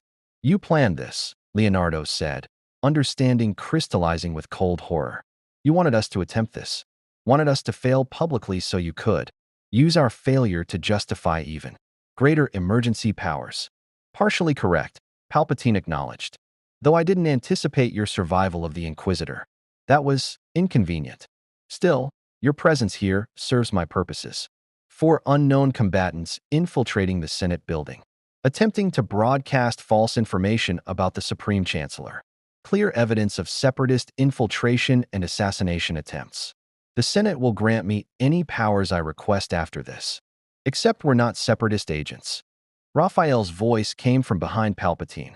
He and Michelangelo had circled through alternate routes, their ninja training allowing them to approach even a Sith Lord's blind spots. And we're not going to let you spin this your way. The aggressive one, Palpatine said without turning. Tell me, young turtle, have you ever felt true power? Not the limited strength of mutant physiology or years of training. True power, the ability to reshape reality through will alone. He raised one hand, and blue lightning erupted from his fingertips. Force lightning, the signature technique of the Sith, pure dark side energy given physical form. It struck Raphael with catastrophic force, lifting him off his feet and sending him crashing through a bank of servers. RAPH, Michelangelo screamed, moving to help his brother. More lightning. Michelangelo went down, his body convulsing as energy that should have been impossible in their home universe tore through mutant physiology never designed to resist it. Leonardo moved with desperate speed, his katanas flashing toward Palpatine's exposed back. The Sith Lord didn't even look, his other hand gestured casually, and Leonardo found himself frozen mid-strike, held by invisible force that crushed against his will. Impressive, Palpatine observed, studying Leonardo like an interesting specimen. You moved faster than I anticipated. Your fighting skills genuinely rival Jedi capabilities despite lacking force sensitivity. Under different circumstances, you might have made excellent agents. But circumstances are what they are. The Jedi know about you. Leonardo gasped through the force chokehold. Anakin, Ahsoka, they have copies of the evidence. Even if you kill us, they'll expose you. Will they? Palpatine's smile widened. Young Skywalker is powerful but conflicted, torn between Jedi teachings and his emotional attachments. I've been cultivating his friendship for years, positioning myself as the father figure he desperately craves. When the time comes, he'll choose me over the Order. As for the Padawan, he waved dismissively. She's irrelevant. Donatello had been working frantically during Palpatine's monologue, his fingers flying across backup interfaces, trying desperately to bypass the Sith Lord's control over the system.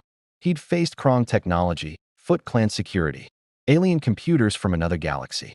He'd never met an encryption he couldn't eventually crack. But Palpatine's systems weren't just technologically sophisticated. They were infused with dark side energy, code written with both programming language and Sith alchemy. Fighting them was like trying to hack reality itself.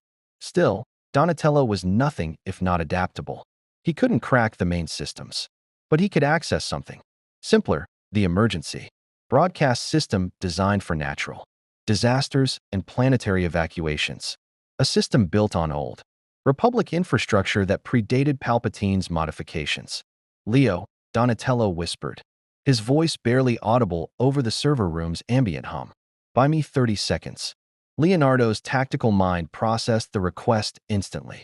30 seconds against a Sith Lord who'd outmaneuvered the entire Jedi Order. 30 seconds while his brothers lay injured, while he was held by force powers he couldn't counter. You wanted to know why we're really here, Leonardo said, his voice strained but steady. You said someone brought us to this galaxy deliberately. Was it you? Palpatine's expression flickered with something that might have been genuine curiosity. An interesting question. No, I did not bring you here. Your arrival was as much a surprise to me as to the Jedi, though I've certainly adapted my plans to account for your presence. Then who did? Leonardo pressed. Who has the power to reach across dimensions? That, Palpatine admitted, is one of the few mysteries I have yet to solve. Someone or something with capabilities that transcend typical Force applications. Perhaps the ones of Mortis. Perhaps the Celestials from ancient history. Or perhaps, he paused, genuine uncertainty crossing his features. Something from beyond even my understanding. Donatello's fingers stopped. The upload had bypassed Palpatine's security. Through sheer primitive simplicity, emergency.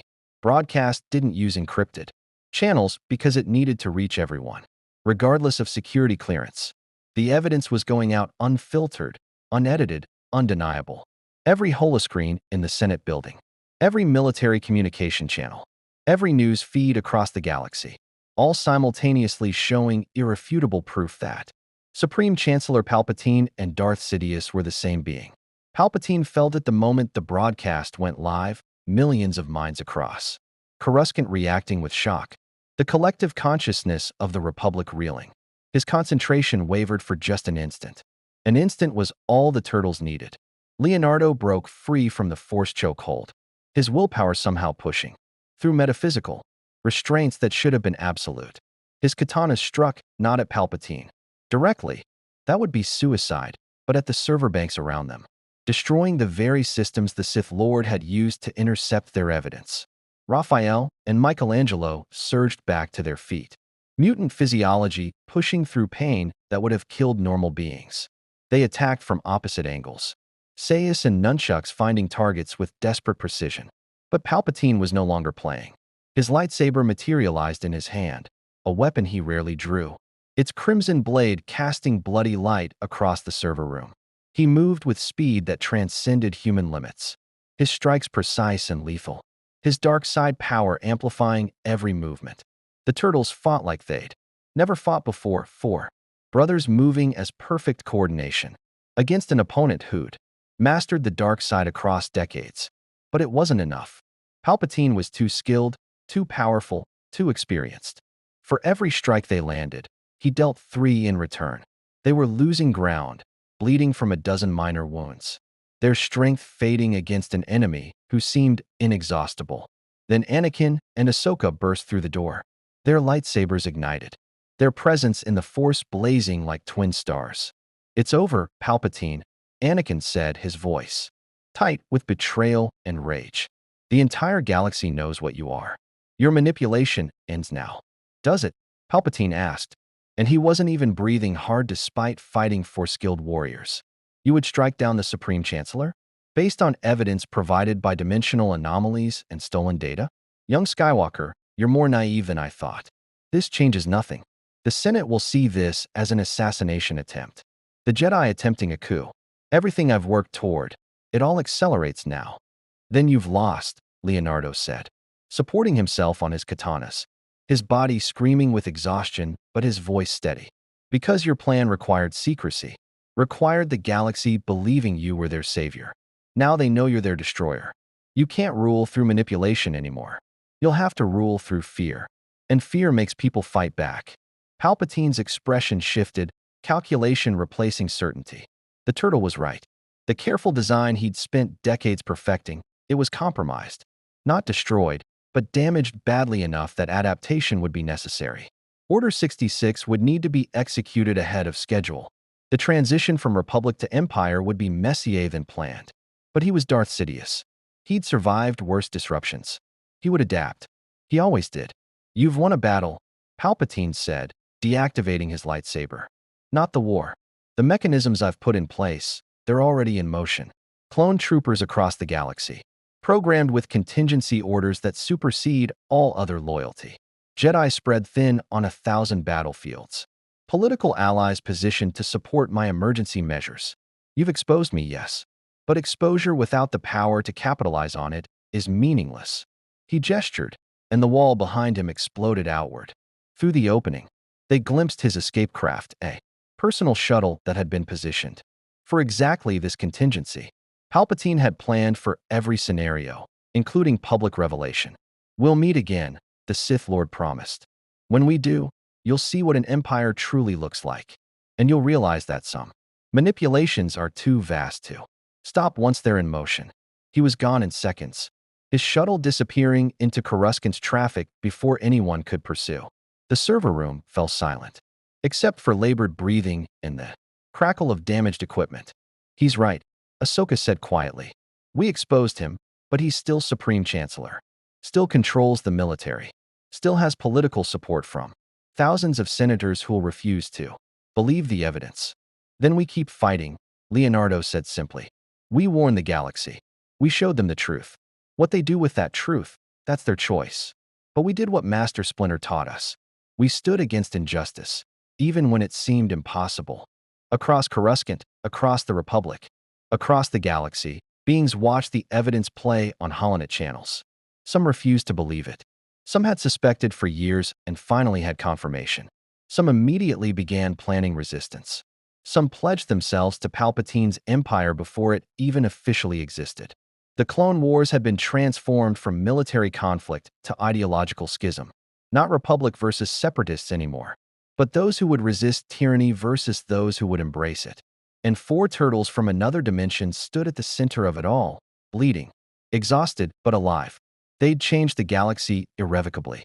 Whether that change led to salvation or damnation remained to be seen. But they'd stayed true to themselves. And in a galaxy that seemed designed to compromise every principle, that mattered more than they could know. The war wasn't over. It had just begun. The Jedi Temple's council chamber stood silent in the aftermath of Revelation, its usual serenity shattered by the weight of galactic upheaval. Through the massive windows, Coruscant burned, not with literal fire, but with the chaos of a civilization confronting uncomfortable truths. Protests erupted in the Senate district. Military units received conflicting orders. Senators who'd supported Palpatine scrambled to distance themselves while others doubled down on loyalty. The galaxy had learned its leader was a Sith Lord, and it was tearing itself apart trying to decide what that meant. Master Yoda stood at the window, his ancient eyes reflecting the city's turmoil. Beside him, the four turtles waited, with the patience warriors learned when survival depended on reading situations correctly. They'd been summoned to the temple not as prisoners this time, but as something unprecedented, heroes who'd exposed corruption. The Jedi themselves had failed to see. Change the galaxy. You have, Yoda said finally, his voice carrying the weight of centuries. For better or worse, no we do not yet. But changed it you have, undeniably. We just did what needed doing, Leonardo said. The same response he'd given on Ryloth. It felt inadequate given the scale of what they'd triggered, but it was honest. They hadn't set out to reshape galactic politics. They'd just refused to look away from injustice. The Senate has called for emergency elections, Mace Windu reported, entering the chamber with Anakin and Ahsoka. His expression suggested he'd aged years in the past 48 hours. Palpatine refuses to step down, claiming the evidence was fabricated by separatist agents. He's activated contingency protocols, calling clone battalions back to Coruscant to maintain order. It's the beginning of a coup, whether he calls it that or not. And the Jedi? Donatello asked. Divided, Windu admitted. Some want immediate action, arrest Palpatine, seize control of the government, restore proper Republic authority. Others counsel patience, proper legal proceedings, evidence gathering. And some, he paused, pain crossing his features. Some question whether the Jedi should have any role in politics at all anymore. We've been so enmeshed in the war machine that we've forgotten what peacekeepers actually look like. You could start by not fighting a war, Raphael said bluntly. Just a thought. The comment should have provoked anger. Instead, several council members nodded with bitter acknowledgement. The turtles had shown them an uncomfortable mirror, warriors, who maintained their principles, despite impossible pressure, who refused to compromise their values for political expediency. The clone battalions concern me most, Anakin said, his voice tight with worry. Rex reported that some clones are receiving encrypted orders, priority level, superseding all other commands. The encryption is beyond standard military protocol. If Palpatine's been programming contingencies into the clone army. Order 66, Ahsoka breathed, and something in her voice suggested force-granted insight. It's real. The rumors, the whispers, protocol, orders programmed into every clone that could turn them against the Jedi. Instantly. Then you need to deactivate those protocols, Michelangelo said. Like, immediately. Before Palpatine decides the Jedi are too much trouble and just flips the switch. We're trying, Windus said. But the clone programming is proprietary, designed on Kamino under contracts. We're only now discovering we're influenced by Palpatine. It would take months to reprogram millions of soldiers, and we don't have months. The tactical problem crystallized in Leonardo's mind with uncomfortable clarity. The Jedi were trapped in a situation of their own making, dependent on an army they didn't control, fighting a war designed to destroy them, opposing a Sith Lord who'd outmaneuvered them for decades. Even with Palpatine's identity exposed, he still held most of the strategic advantages. You can't win this conventionally, Leonardo said. Palpatine's too entrenched. But you could survive it. Evacuate Jedi from vulnerable positions. Establish hidden sanctuaries. Prepare for years of guerrilla resistance rather than open warfare. You've been trying to end the Clone Wars through victory. Maybe it's time to accept survival as the only realistic goal. The council chamber fell into uncomfortable silence. For an order that had stood for millennia. For warriors who defended the Republic across countless conflicts. Accepting mere survival felt like defeat. But it was also realistic. And realism was something the Jedi had been lacking. And what will you four do? Yoda asked, turning from the window to study the turtles with intensity that transcended mere sight. Expose Palpatine, you have made enemies of the most powerful being in the galaxy. Your presence here, still a mystery it remains. Home, can you return?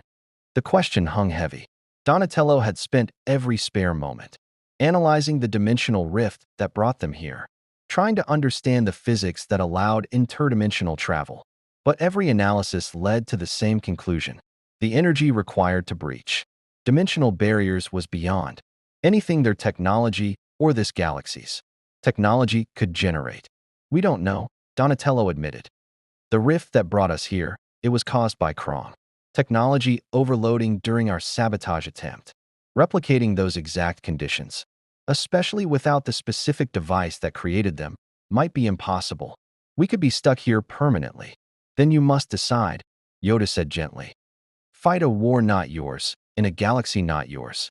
For people who may never truly accept you, or find some corner of the galaxy where four turtles might live in peace.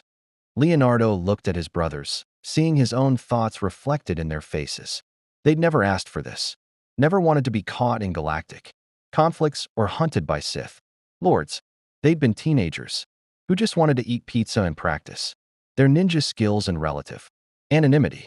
But Master Splinter had taught them that with power came responsibility, that those who could help had an obligation to help, that turning away from injustice was itself a choice that carried moral weight. We stay, Leonardo decided. We fight, not for the Republic or the Jedi specifically, but for the people caught in the middle of this, the slaves, the refugees, the civilians who didn't ask for war but suffer through it anyway. That's what we've always done. That's what we'll keep doing, even here. Even if it means fighting an empire? Windu asked. Because that's what's coming. Palpatine won't back down. He'll transform the Republic through force, and anyone who opposes him will be branded traitors. You'll be hunted for the rest of your lives. We've been hunted before, Raphael said with grim humor. At least here the sewers are bigger. And we won't be alone, Ahsoka added, stepping forward to stand beside the turtles. The rebellion is already forming. Senators, military commanders, civilians who refuse to accept tyranny. You showed us that it's possible to fight for what's right without compromising your principles. We'll stand with you. As will I, Anakin said, though something in his voice suggested painful internal conflict. Though the council may not approve. The council, Yoda said with unexpected firmness, must learn that approval means nothing when principles are at stake. Follow your conscience, you must. All of you. Dark times approach.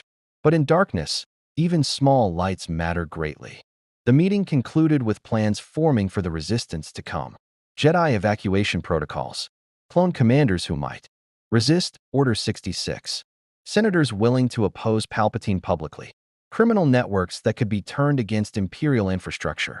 It was the beginning of something vast and uncertain, a rebellion against the most powerful military force the galaxy had ever seen. As the turtles prepared to leave the temple, Bo-Katan's holographic form materialized through their communication devices. The Mandalorian warrior's expression mixed respect with grim satisfaction. I heard what you did, she said. Expose the Sith Lord controlling both sides. The Mandalorian clans are impressed. Death Watch has dissolved. Hard to maintain unity when your entire philosophy was based on opposing Republic corruption that everyone now knows was real. I'm reforming the clans under a new banner, and I'm extending an official offer. Join us, not as hired warriors or temporary allies, but as true Mandalorians. You've proven your honor in combat. You fight for family. You refuse to compromise your principles. That's what being Mandalorian means. Leonardo felt the weight of the offer. It would give them legitimacy in this galaxy, protection through clan affiliation, and resources for the fights ahead. But it would also bind them to Mandalorian culture and obligations. We're honored, Leonardo said carefully. But we need to stay independent, not because we don't respect your culture, but because our strength comes from being outsiders. We can work with Jedi, Mandalorians, smugglers, whoever needs help, precisely because we don't belong to any faction. Bo-Katan's smile suggested she'd expected this answer. Then you're already more Mandalorian than you realize. Independence is its own form of clan loyalty. The offer remains open. When you need allies, call us. We honor our debts. The transmission ended, leaving the turtles alone in their safe house one more time. Through the windows, they could see Coruscant's endless cityscape, billions of beings going about their lives, unaware of how close they'd come to complete tyranny, uncertain what tomorrow would bring. Do you think we made things better or worse? Michelangelo asked quietly.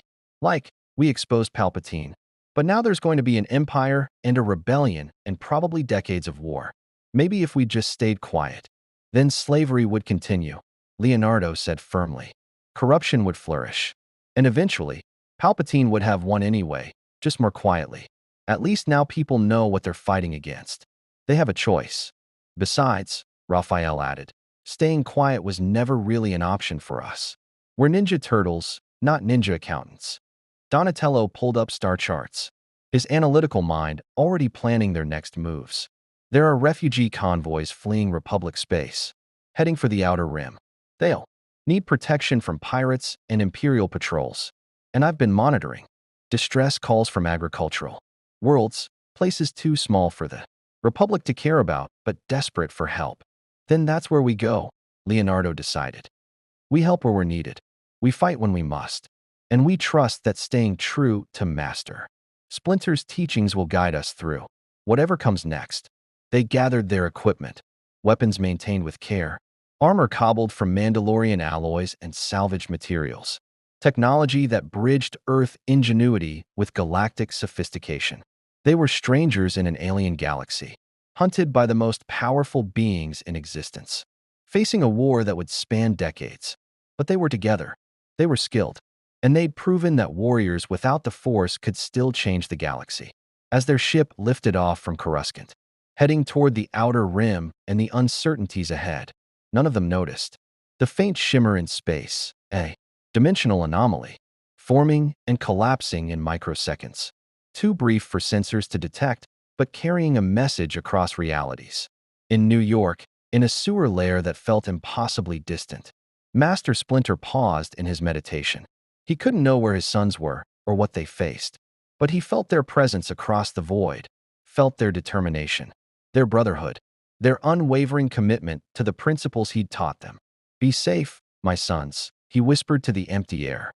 Wherever you are, and across dimensions, across impossibilities, the Teenage Mutant Ninja Turtles continued their mission, not in the sewers of New York, but in the vastness of space.